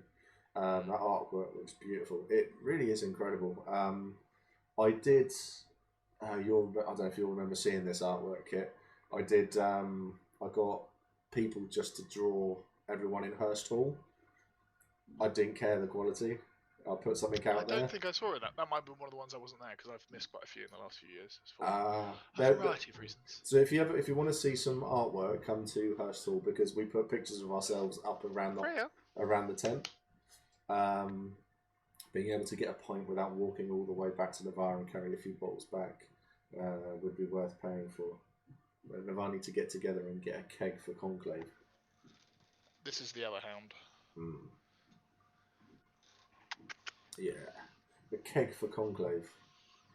Keg for Conclave. That sounds like a motion I would get behind. Yeah, me too. Got some lewd orc smut from Susan that she just had. Yeah, Susan is so talented, and she takes commission. Yeah, she's very absolutely incredible artist. It's sickening how good she is. I can barely draw a stick figure. Oh dear, that I think at the moment, regardless of the heat, sitting around the campfire with a tankard or a bottle of cider or something like that.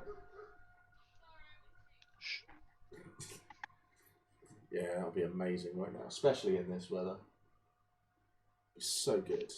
Yeah, so I say we had a little one the other night, and it was just really nice, chilling and relaxing. I had a little bit of cider left over. It's a Molly. Hi, Molly. You've got a Bicket? Oh no, that's a vegan bar. She's very pleased with herself. Excellent. She's wearing a watermelon dress. It's fantastic. She looks awesome. She looks very Navarre. I think you're about to see my wife, so. Yeah, we can, yeah. Hello. You're live on the internet. Oh dear. But yeah. So I think I'm under the impression we may get an E3 now. It's certainly seeming like it might be possible. Again, I think there will be. I don't know whether we will have an E3. We may be allowed to have an E3, but I think a lot of the player base opt not to go. Yeah. Not out of anything malicious to do with PD or anything like that, but simply it's too close following after the COVID pandemic big issue, and it's just asking for trouble getting in big groups like that in the field. So we'll see. And Rachel says, "I love how wholesome this stream is with all the kids and doggos." Kids, doggos, wives. Yeah. I think this was needed today.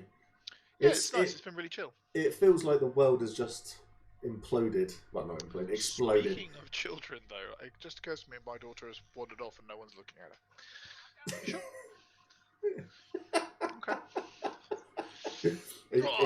Okay. Everything's going on in the world. It's nice to just sit down, talk about a fake world and the funny parts of it.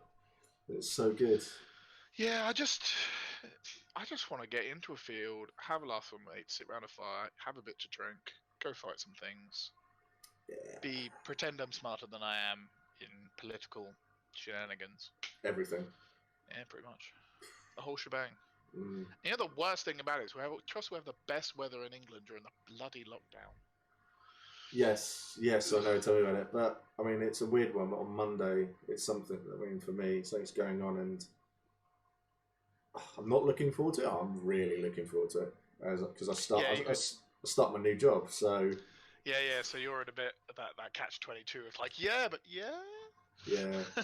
So it means to get to do stuff like I get to save, put money aside for that trip steam as well. So that would be good. Driving lessons. So many things. The new weapons that I want Mr. Willits to make for me. It's a good look, man. I don't know, man. Yeah. These things just all the way around the house. Yeah, I want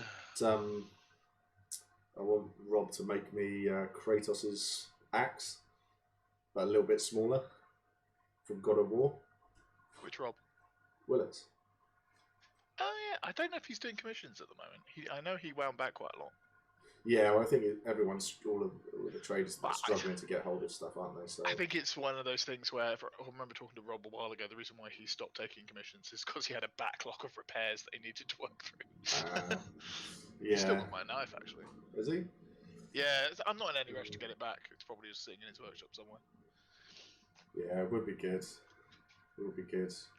I need to get myself a weapon of some description. Yeah, I was thinking about that because we've currently, we've had time during lockdown. Set everything up on the walls because why not? Ooh. Yeah. But I've realised that at least 4 of those weapons up on the wall are not field legal anymore because they need either be completely stripped or just some small repairs. So I definitely need to look at weapons and possibly get something. Yeah. Hey, Treble Bug. Any recommendations on getting a mage staff commission? So I most of the time get my stuff from either Darren at Irregular Productions or Mike Light from Armories. Yeah. That said, I know a bunch of the other traders produce some really, really nice stuff. That's just my preference where to get from. I've never really, anytime I've ever had a weapon have a problem with it or fail or anything like that, I've just gone back to them going, look, this has gone wrong. They're gone, cool, we'll sort it. Same thing with actually Darkblade Tim as well. I've had any time that I've ever had an issue with a product that I've bought, he's immediately gone, cool, I'll sort it. I have absolutely most reliable traders I've ever interacted with on that field. Yes. Yeah, I was talking to Tim the other day, and some months he's only made a third of what he would normally make. So the traders are suffering a bit. Yes, Chris, the child does walk now. The child walks, the child runs, the child screams. I don't recommend it. I mean, she's occasionally adorable, but... Oh, she's always adorable. I see, we found a dummy. Yeah. So, yeah, any of those. Oh, I can't remember, is it Rob Burden? Rich Burden? Yeah, Rob Burden. Rob Burden as well. He does it.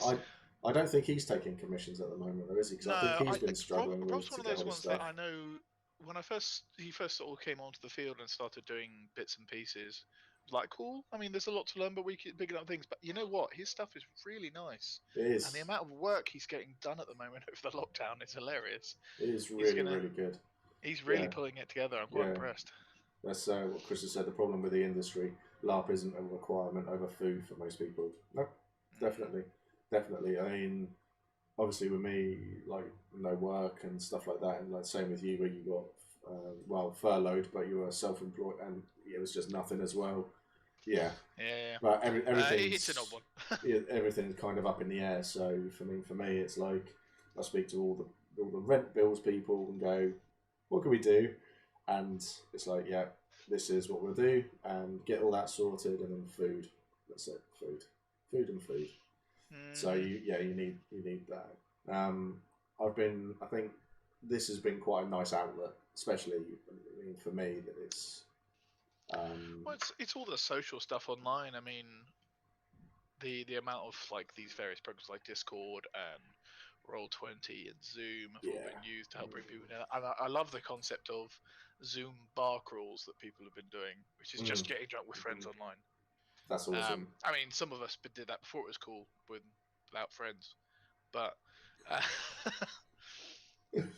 it's every night.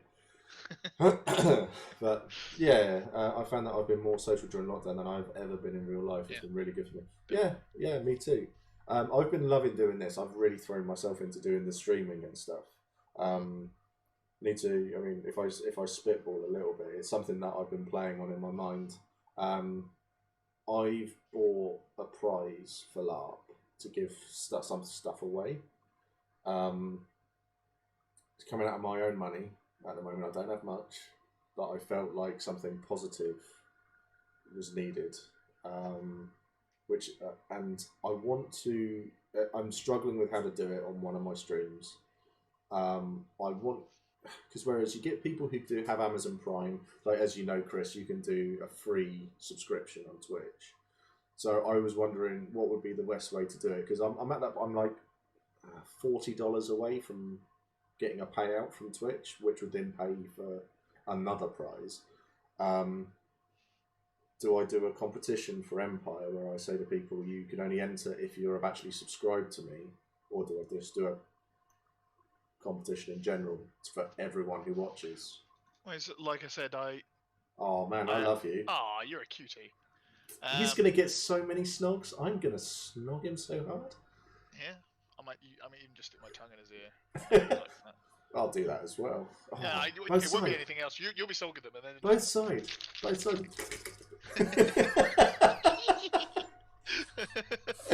But I think doing something like that as well for people, I think that'll bring. I think it's as I said to you online, the difficulty of coming in and saying, well, you have to subscribe to get the prize is heavy-handed, but at the same time, this is something you're forking out for yourself to help proving thing. And a lot of people have Amazon Prime. It is a free monthly subscription. It doesn't mean a lot to most people, and I would hazard a guess that most people don't. Fuck me, Chris. I can't talk about it on the stream. But that's another 5. Wow. I'll tell you what I will do, just for you. Do you see this here? This is Helen's stuff that she made for her Calabasi. I have got a wonderful stick here, which I was going to make as something for Empire. I will sand it down, make it, varnish it, put stuff onto it. So deep, no. And you can have that. You can have that. I will make something pretty from that for you. All right, and I will bring it to the next Empire, stick. And I'll have stuff on it, but yeah, it will be There we go. You can have that, mate. Something that I've put a bit of effort into for you. All right, how's that sound? But that's. And then the dick comes off. Yeah, and then you get a nice scene too. So I think I'm going to have a thing because I've got potentially Sue and Steve Cook. Yeah. You make something pretty and add it to the prize pool. Well, I appreciate I don't need more stuff in my house. Done. I'll do it as a second prize. I'll do that as another prize. So the initial prize, it's a pouch, a belt. Chris, we'll have words, Chris, about you and your. Yeah. You've seen what Chris has posted. So added to the prize pool. It doesn't need more stuff in his house. Twice the molestation. Oh yeah, always. You've got so much of it. Yeah. Just yeah. So yeah, okay. I'll add that as another prize then, and yeah, we can go from there. But I think it's I've got Sue and Steve Cook. Yeah. On the stream potentially on Sunday, so I'll be talking about art because whereas Sue is an amazing artist and Steve, get me a drink at Empire if you must. Yeah, always. Anytime, mate. We do have a lot of alcohol. That's all I'm saying. Yeah, not a problem. So, yeah, so we'll be talking art, and because Steve is a fantastic author as well. I follow him on Patreon because he's an incredible author. They're both incredibly talented. I've got some of Steve's books, actually. I've got a bookcase. You can sort of see it over there. So I've got some of his stuff over there as well. He is really, really good. And he wrote a book about Mac. which was quite funny. It was really, really That's good. cute. That's it was really nice. It was really, really good. So, I forgot to talk when I was on. When we're going to do the religion stream? Yes, I don't know. I've got a list at the moment, and we will do it, and I will come back to you. Okay. When are we going to do Call of Cthulhu, Adam? When are we going to do that? Huh? Not to mention werewolf. I mean, yeah, werewolf. If we're bringing that up. I mean, I just want to check. Is it in your diary, Adam? Is it? We have organised for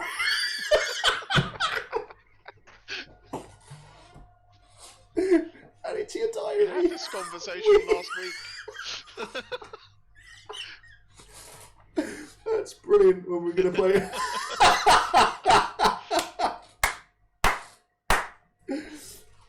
That's wonderful. Just wondering if Adam's going to post again now, or he's just like, awkward. Call of Cthulhu, fair enough. Just want to check, werewolf is in your diary. Yeah, I'm probably cancelling it for Sunday because I'm doing my stream. Potentially, I don't know yet. Man, I should get back into Apex. Call of Cthulhu, we left it with you because we're all good for this week. just throw that one out there. Oh dear. Okay. So the awkward pick on Adam's stream. Yeah, it is. Yeah, this is like Chris has just said. This stream is a roast Adam stream. God, dear. Have you seen his hair? It's wonderful. It is magnificent. It is incredible. I am so jealous. Well, you decorate yours, but then you can just tie it back over the top. Wait. I'm in the Call of Cthulhu. I could join it. Oh dear. So, right, Kit, start talking. I need to go to the toilet. You talking. You talk to them. I'm going to be back in a couple of I minutes. don't want to talk to people. People scare me. Go. Switch off your headphones.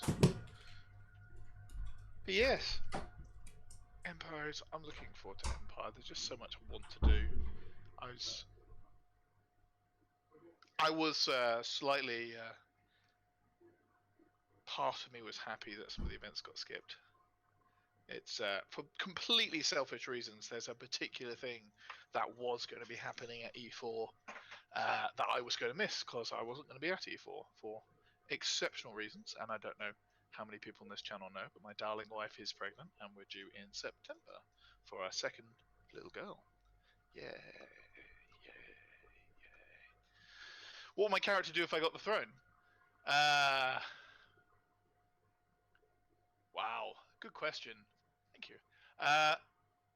Largely, I like to think I would be a benevolent ruler, but I would probably be quite drunk a lot of the time and quite nosy. I probably would go into all the meetings and go, "Stop it, you're being stupid," and then just be, I don't know, that guy who says, "No, you can't have an army, it's a stupid idea."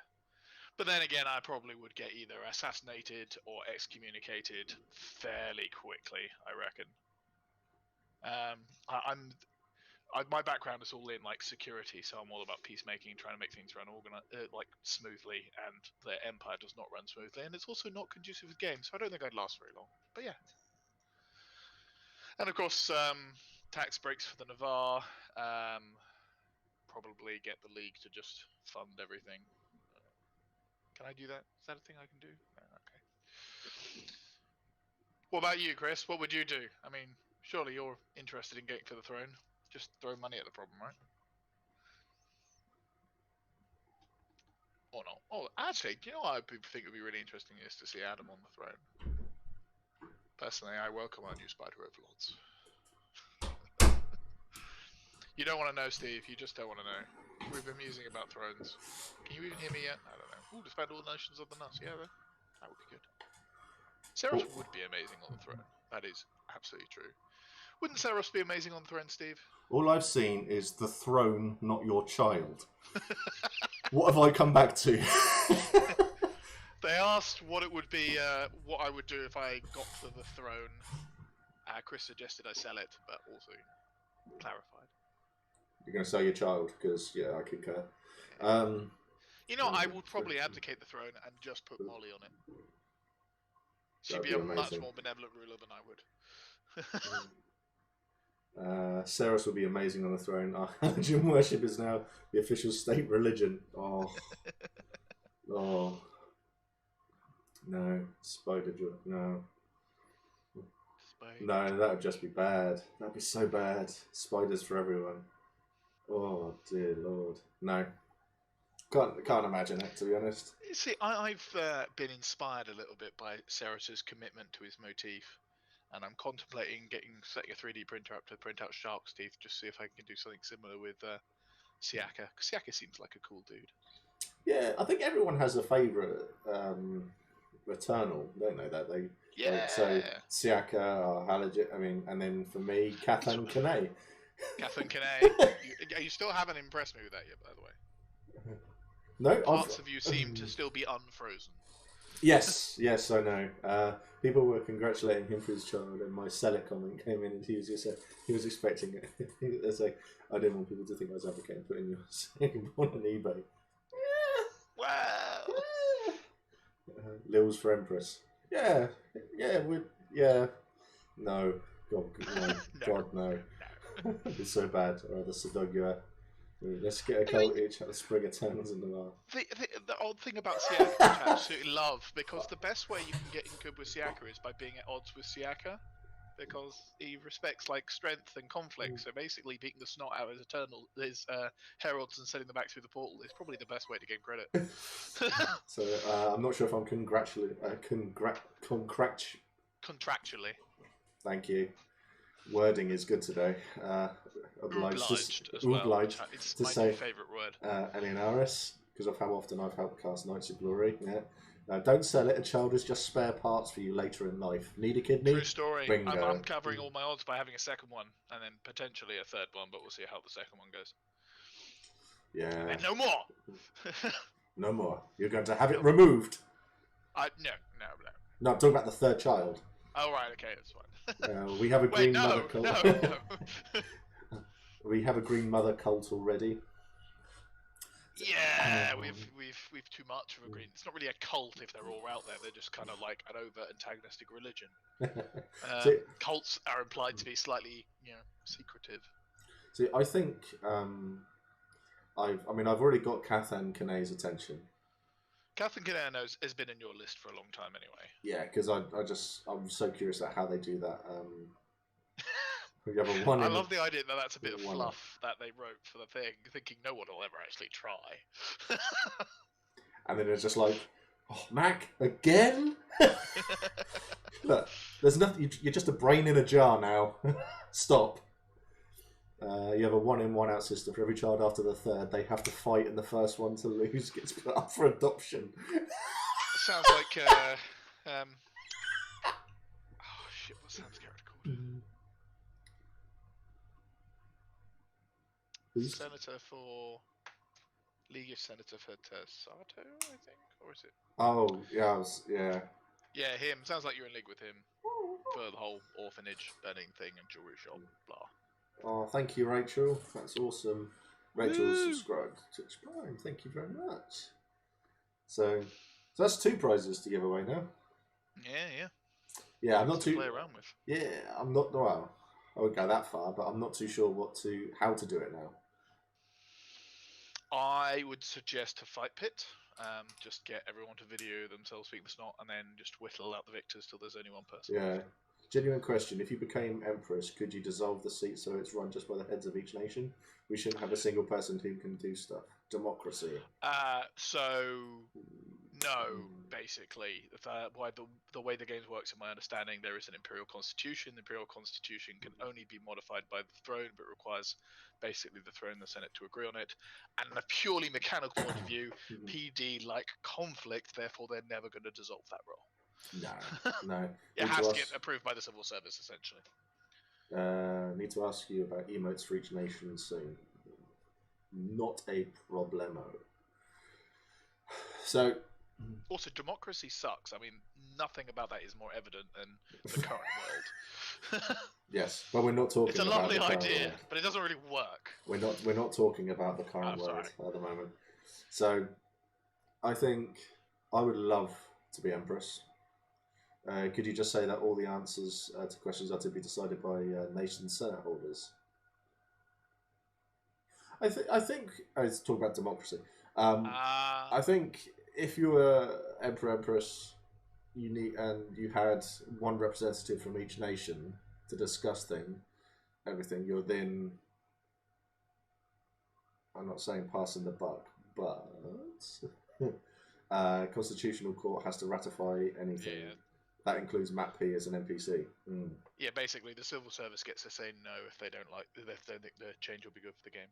Yep. Yeah, pretty much. I have witnessed Matt P's NPC. He seems to just run into it, and then people are ushered bear in mind away. that I've only ever managed to encounter Matt on the field once as an R&R character because he's otherwise too busy, and I've been doing PD games for If it's a stupid idea. Almost 15, 16 years now, I reckon. Yeah?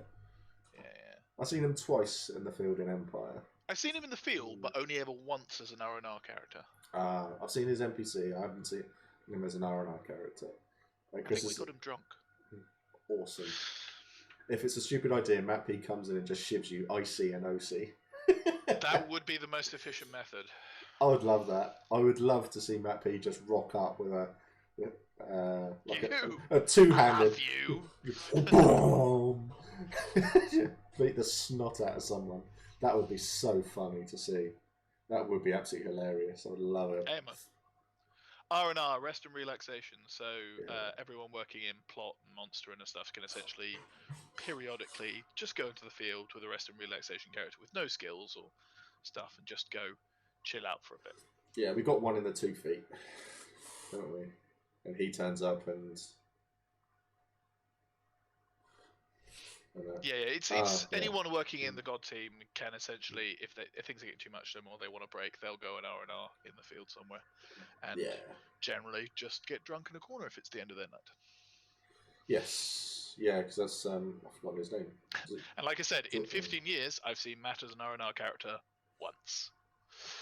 He's a workaholic. Yeah, stupidly busy, but it's like Chrissy Grafton. She's very, very good for if you're doing too much, giving you stuff to stop you a bit as well. Forcing you to sit down, take a break. Yeah, I remember. Chrissy's found a really nice niche in her game, I think now, which is mostly looking. Because she did it for me as Cernanos. She turned up with she turned up into the middle of military council with a bowl of stew, told the guards to piss off. She's very good at that too, and she's really, really good. Fantastic. Yeah, she's very hard to go. You can't do that because she will just do it anyway. She is very, very good. She is massively Mama Navarre. I think she's really found a solid game for herself. Really, really good. On that note, I mean, you say Chrissy's like the mum of Navarre, right? Which, I'm perfectly pleased with as a concept. Who's the dad of Navarre? And who's the creepy uncle?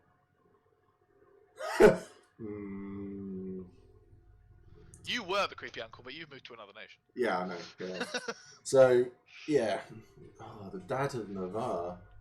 You think Justin's the dad of Navarre? That's a terrifying concept. That is. I would have said. I was leaning more to creepy uncle. The problem with Justin is that he's actually very, very good at it. Twill's a fair shout for the dad. Yeah. That's where I was leaning for Twill. Stroke creepy uncle. He can do both. He is very talented. Justin, I'd say, creepy uncle or big brother. The cousin who sells you drugs. Again, you were the cousin that sells the drugs. Justin's his biggest problem is that he's very good at people organisation, but he doesn't really want to do people organisation. No. So, but he's kind of addicted to it. So I think since his last character died, he's fallen into a nice niche of he's doing sort of background maintenance in the Thorns Council, but trying to get other people to lead it. Yeah, very much so. Yeah, he's very, very good at that. Twill, I would go with Twill for dad. That's the fair. nation. I think that's fair. I think so. Yeah, creepy uncle though. I just like to think that none of our senators were mentioned. Yeah, it's because they only speak for themselves. Oh, no, actually, I think all in all we've had a pretty good run of senators. Pretty much since the beginning of the game. I mean, we've had some ups and downs and some plot twists, but I think Navarre as a whole has been pretty unified behind its politics. I think you've had the odd one, everyone who's in that sort of position who just gone, oh, please stop. There have been people that I've been annoyed at, but, overall, I think we've been pretty good as a nation. Which has been nice. Yeah. We're hitting a nice sort of pretty unified patch, actually, I think, with Navarre. Yeah, I'm looking forward to someone coming in and trying to shake that up. It's going to be good fun. Well, there are plenty of spare knives. Yes. I suppose the way the Navarre picks senators is probably the most democratic. Almost certainly. But it's also the most prone to corruption as well, because they don't really check whether you're from those areas when you vote. Nope. But again, I think Navarre generally are pretty good. Yeah. I miss some of the old ways that other nations used to pick things. I understand why they took the tourney out in Dawn, because it was a bit ableist. Yeah, it was. Yeah. But I don't know how they do it now, but I believe in Varushka they used to do a wonderful thing where all the candidates who wanted to stand to be a senator would have to explain why they should be senator to a child, and then the child would carry it to the wise ones of Varushka and explain it, but the wise ones don't know who's who. So the wise one choose the child's argument without any knowledge of who the candidate behind them is. Which I think is just a fantastic way, because your argument has to be simple enough that a child can understand it. That's fantastic. I love that. But I don't know why they don't do that anymore. No, I mean, winter markets now. I've never known how Wintermark do it. Steiner's vote. So Only the Steiners. That's a little bit elitist, isn't it? It's so if you have all the Steiners from say one hall which has like 100 and something Steiners in it, that one hall are going to back that one person, and that one person is going to get in. I think that might be for general actually. Do either like the Calavesi or the Suak get other things that they do? The Calavesi have all the crows. They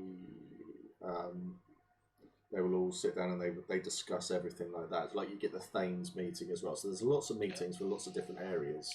I think you should put together the People's Front of Calavesi for equal distribution of political power. What, the Popular People's Front? Yeah, not the People's Popular Front though. That's splitters. So that's how a lot of it happens in winter markets. It's the same really. It's voting. Dawn nobles get a favour. They give it to their favourite. Prospective senators gather favours. Whoever gathers most wins. The tourney is for winning magic MacGuffins and being the Knight Protector of a realm. They changed it around to make it more accessible to people who don't necessarily do the combat game, which is entirely fair. Yeah. Wintermark was a coin in a jar. Most coins win. Yeah, it's only the Steiner who can put coins in. So, because I went to try to do it, because Max a Calavesi, amazingly. No, it works, but yeah, I wasn't allowed to because not a Steiner. They changed how one of the sinecures was assigned because of the chaos we caused in Anvil. I think that's what I quite like, is that it's very reactive. Things change depending on how stuff is going on. Well, wasn't that the one which is there was the sinecure that flips between Dawn and Navarre based on a competition a fighting competition every year? They probably changed that, but then again, they still got marches for football, so yeah, I'll foot the ball. Foot the ball causes more chaos than the rest of them put together. Yeah, I want to get involved in that again. I really enjoyed that game. I do and I don't. It seems like a lot of effort. It is a lot of effort. It is a lot of effort, and it just degenerates into a fight. You know what? I don't think it would do. I wouldn't play, but if I saw Tony coming along with the ball, I probably would tackle him, because it would be funny. Yes. For those of you who don't know, Tony, also known as Genocide Jack, love that name. Wayne from my group changed how speaking in the Hall of Worlds worked, and that was great. Yeah, the Hall of Worlds has, interestingly, because when I first started in Empire, I was in the Magic game, and it was a mess.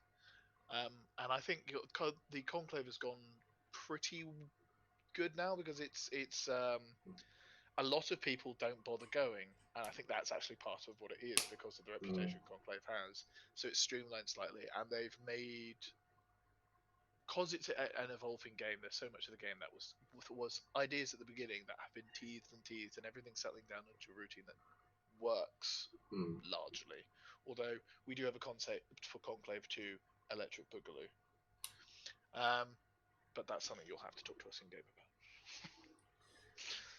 Paul Gate, each tradition votes for one Wintermark territory. I got told I wasn't allowed to vote. They lied to me. Yeah, they just didn't want you to vote. No, who can blame them? Yeah, they caused so much chaos they had to change it. Let's just say some false cults were reported to the militia.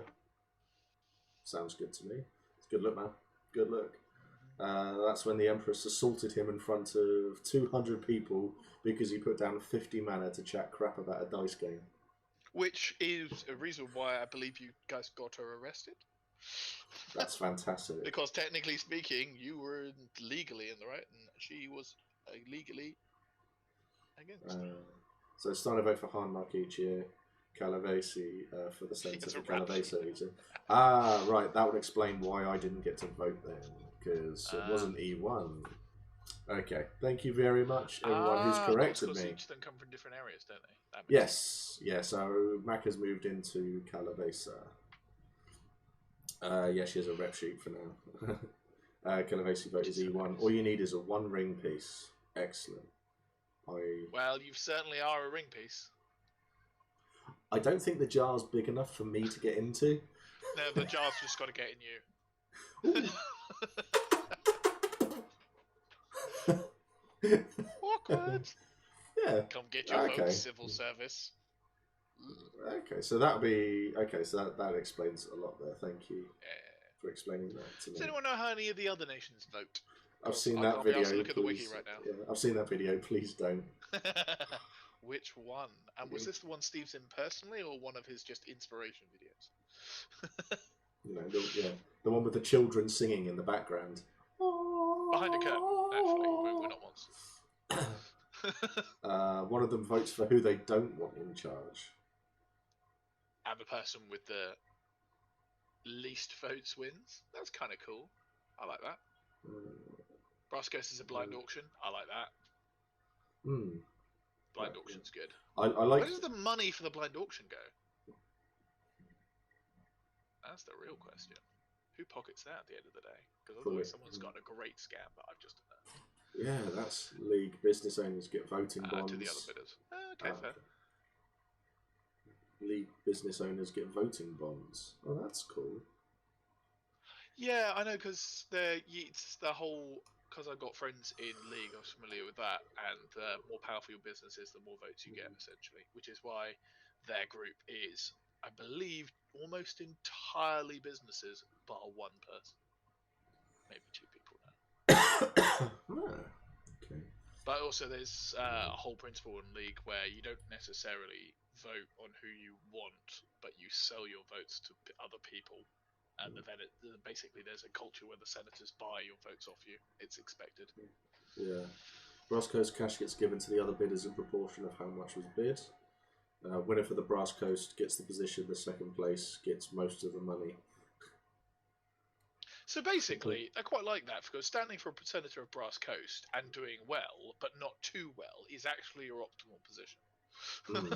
Few senators have gone in because they were trying to just under the highest bid. Yeah, so that makes sense. What about the Orcs? How do they do it? I imagine they just have a scrap. Yeah. Or it's something to do with spirits. I don't know. Who knows with Orcs? Yeah, it was their money making scheme. I can't tell them apart anyway. No. Wow. They used to have Imperial Orcs, military unit owners get votes equivalent to how many times they supported one of their armies. Ooh. Oh, that's cool. Oh, now it's voted on by military unit owners. I can understand why they changed it for how many times you vote the armies, because that means the scrap still happens. Yeah, of course it does. But yeah, military units supporting Orcish armies is great in principle, but when the Orc armies aren't exactly in a good position to be part of any of the major conflicts, Orcs assigned to the armies is detrimental to the Empire at that point anyway. So I couldn't see why they changed it. Yeah. Yeah. Moonchild Majora. So who do you play then? To Moonchild Majora. Still haven't seen. I would join the Orcs for the scraps because I loved getting separated from battle and then joining the Orcs and just wandering around with them. That was. Yeah, I've always had generally a fairly good relationship with the Orcs. I see. I enjoyed their little sing-song halfway through a battle. They stopped to have a little chat. So, or maybe it's any of the armies. No, I don't know. I've annoyingly, a lot of the people I used to get on with in the Orc camps are dead now, as is the way. Yeah. I struggle a little bit with some of the design concepts for the Orcs, because they are a bit segregationist, and I don't necessarily think that's good for a LARP field. Usco, Argoning, Calavesi, Vigilance, Crow. I was the first winner of the War Mage fight on the second ever event of Empire, and it was magnificent because I actually read the rules properly. Come and say hello to a more Calavesi than me. Yeah. No, the original fight was the rules is you had to be the last person standing, and you paid a mana to enter. Yeah. And that was pretty much it. Nothing said you had to be a mage or a member of Conclave. No. Nothing said you couldn't buy your mates in, and nothing said you couldn't be picked up during the fight. So I literally paid for a bunch of my mates to come in as warriors. I actually went down within the first couple of minutes of the fight. A friend of mine, Paul Venner, who plays an Orc now, he literally spanked down the last few people, back to go in the corner, told him to stay there, stay with me off the floor, panelled the other guy, then took a knee. It was beautiful. It was. Became a massive scrap after that. Yeah, it was. It was really good. With the Dark Walls, if you recognise that name. I don't recognise the name of the Dark Walls, though. I'll bring you some nice feathers. I don't actually have any feathers. I like Calavesi just goblin people, because they seem to be all about the shiny things. Yes and no. It's see, Mac as a Calavesi. Mac's a goblin person. I know that much. Mac's golem, yeah. Mac is more about animal totems, the totemic side of things, which is more like which is quite an inch. I found it absolutely fascinating, which is why when Mac moved over, he went Calavesi, because I really, really like that side of it. I was going to go Steiner, but he's not. You're a thumpy combat womble. Because I'm a thug, but. It realised that I didn't really fit their brief, which was great because I was having a chat with a load of the Calavesi around, and it turned the biggest thing that I got from it, which is why the Egregore allowed me to join the nation, was the Calavesi don't know a lot about the Calavesi because a lot of stuff is unknown. I think there's definitely one of the ongoing issues with Wintermark, and it's not a slight to the players at all or anything like that, it's just the way it is that when people say Wintermark, the first thing they tend to think about is the Steiner.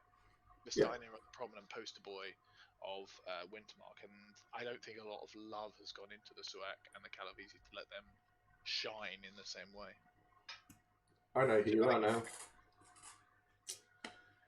Covered in rags, a bird skull on my head. Now I know. Is it the one with the really big beak thing? Calavesi Mysterious. Woo. Cerebral Crystal. We found one of the Orc heirloom items through a fence we knew. Didn't know what exactly it was, but it was a pickaxe that needed a fizz rep, so I tied 2 sticks in a T shape, tied a ribbon to it, and handed it back. It was funny. Scroll back up. Come on. Oh, why is it doing this? I'm looking on a big. Would you like me to read it, Steve? No, shut your face, you. That's why no one likes you. So I tied 2 sticks in a t-shirt, tied a ribbon to it, and handed it back. It was funny watching them all be in awe of two dirty urchin lads return their prized pickaxe and having them watching them roleplay, being enamored with 2 sticks tied together. We have a good relationship now. That's awesome. That's possibly my favourite thing I've heard you've done, next to getting the Empress arrested. Yeah, the one that isn't like. Yes, I know who you are now. It's I find a lot with the Calavesi, and a lot of the people in that sort of, it's the kit that you recognise. Yeah, definitely. It's you don't recognise names so much. If you go, if you the person who wears this, and it's like, oh, okay. Like for me, it's like, oh yes, the Calavesi one that doesn't wear feathers or bones and stuff. So yeah, well, I'll be going for more furs. They're like, what the fuck is this? Ridge ribbon. Oh, for fuck's sake, sorry. Oh, it's our heirloom. Thank you so much. You want some more of a hand accent? Oh, it's a heirloom. Brilliant. I love your little Navari street urchin. Yeah, so I need to do more Calavesi chats with people and stuff like that because they weren't Dutch. They could be Dutch. They could be Dutch. You don't know. But it's what I've tried to take from the wiki is, yeah, it's really out of left field. I think is the best way to describe it. It's a berserker that's not a berserker, but is a berserker, but they're like magic berserker. Magic berserker. Basically, you just wanted all the tags on your profile. Yes, yeah, I need to add that. So it's an interesting one. But I'll read the wiki one day. Priest, militia, boss. I'm in the process of getting a boss seat, so. But we've been trying to get a boss seat for the last couple of years, but we're literally just at the bottom of the market for it. It's really tedious. Sections of ribbon stuff is good for buttons. I don't have buttons. I don't wear stuff like that. Mine's like rags. If it can't be ripped off, then he's not interested. Yeah, pretty much. Yeah, Calavesi Berserker that isn't covered in too much tap makes sense. Yeah, it's more the totemic magic side of things. So, was that you interested in which one that Steve's going for, or which one we were going for, Chris? For me, bossy, I'm not. I don't care. It's whatever one Bron buys for me. It's nice to have a sugar daddy, isn't it? I've got 2. So you don't want to be wandering around waiting down and rattling all the time like I am. Wait down and rattling all the time. I see. I know where your joke was going there, young man. I feel like that's practically my entire game, and I'm nowhere near. Josh, come and have a chat with us. We will help if we can, mate. We will help you get a boss seat if that's what you want, or to trade or anything like that. Don't get me wrong, it's hard work. It's really hard work. So come over and have a chat with us, and we will help you in any way that we can, man. All right? The trick is cartelling, and you've got to find the right people to cartel with. Yeah, so come over and have a chat, and we will do everything we can. All right? So I think I need to go and have a chat with Moonchild and about everything Calavesi, and just to get offer tits on drugs, basically. Yes, that does seem to be what basically Calavesi are known for, feathers and being high all the time. Yeah, I licked someone on Goose Whisper. They were all right. You would not be the first or the last. No. Watching Rich on Goose Whipper going around trying to taste people's auras. Yeah, I want to do to try to read people's skeins as well, so that I can go, oh yeah, this is this and this and this. But I wouldn't be able to do it. I wouldn't be able to keep a straight face as I'm talking bollocks. So I could do the talking. Can't be right. Your skein says you're going to be abducted by a giant eagle in about 20 seconds. Let's find out. You'll be more than welcome. I have plenty of herbs for help. We would buy them all. Trust me, we would have everything off of you. You'd be more than welcome. Magpie infusions are more fun for recreational use than goose whisper. See, that's good. Helen, our apothecary, she can make all of that. And you're assuming that Steve is limiting himself to just one thing he's imbibing at any given moment. I think the most we've taken is 5. So there's still room for more. Yeah, we could do. Yeah, we could do. I'm waiting for them to put the rule out just to say, you take all the refs go. You've taken all of this. Well, just go and make a new character, please. Yes. You basically are found in a gutter, frothing from the mouth. Joined resources with my mates, which came to 10 thrones total, 7 of which were mine. I think I've got 10 thrones in that in the purse up there. Steph. And I've got more money in. I know, I get it. I'm just gonna hold you here. There we go. It's this. Oh. Yeah, I am. Love you. You can sit down now. I know Helen. The bow most deadly. No, different Helen. Different Helen. I know the Helen that you mean was in the Children of Winter. But yeah, no, this is a different Helen. A different Helen. She wears like the feathery mask, the horns. Which are up there. You can't see them. But yeah, that's the Helen. She's an apothecary now. Right, buddy. Much as I'm in love this, I'm gonna have to take a step away now, I think. Yeah, I'm just gonna finish reading all of this, and then Cool. I was gonna head off myself. So let's just read what Chris has written. So I'm gonna throw a concept at you: the Wintermark Frayed. One commissar who is in charge of them. It's a I died and have no kit group. Kit given to player is a sheet dress with a red stripe, base weapon, stick axe. POS weapon. They are essentially war boys. They're a rentable unit. They have a bunch of seers who bestow them with shatters and stuff, but they just run at the enemy lines to cause problems. On the icy field, they're just nuisances kept in line by their commissar. There have been a few groups like that.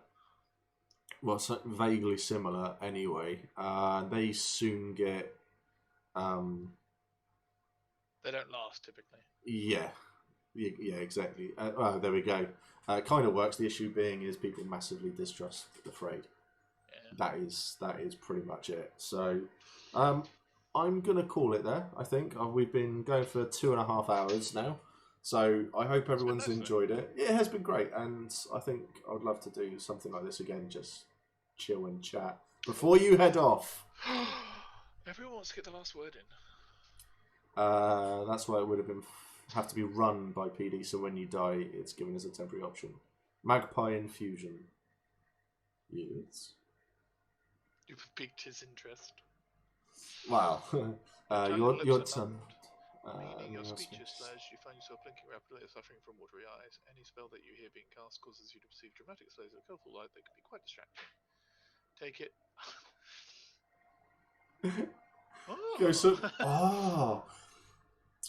Oh my god! Like any evening at the event at the Reggio. Mac and Grim on that by the Reggio. Oh my god. You'd need guards to keep you hemmed in. Yeah, we would. They'd kill us. Oh, we'd be arrested so fast. Thank you. Okay, so that's the Friday night sorted. So yeah, bar crawl Friday night. Oh yes, bar crawl Friday night. That's the Saturday night sorted. Yeah. Oh, okay. So thanks for this. Greatly improved my work afternoon to listen to some Empire chat. Yeah. Not a problem at all. Our supply. You can have that one for free. Thank you so much. I appreciate that. we are always looking for ways to entertain and stuff like that. You want 10 between you two, right? Pretty much. We will take it all. So, but yeah, one for every orifice, at least. So yeah, thank you everyone for watching. Thanks Kit for jumping on after Adam. Thanks Adam for jumping on at the start. Thank you Chris for the bits. Thanks Rachel for subscribing. Thanks everyone for chatting. It's been good. It will be I want to do it all, and we will have to chat. I see. I want everyone to find everybody who we're talking to.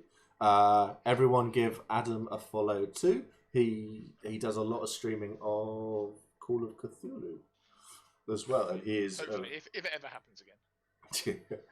He is a very, very talented ST, and I am loving being in his game. So, but Empire Stream How much Meetup. you pay for that review? Empire Stream Meetup at the next event. Actually, yes. Yeah, we will definitely do that until my Empire Tabletop RPG rules are out. Yeah, fantastic. So, thank you, everyone. You all take care. I will speak to you all soon. See you in the field, hopefully. If not, I'll be streaming on over the weekend, and I'll have a couple of competitions to win some bits as well. Tell your friends. Say goodbye to Moles. Bye bye, Moles. Bye, Moles. Bye, Moles.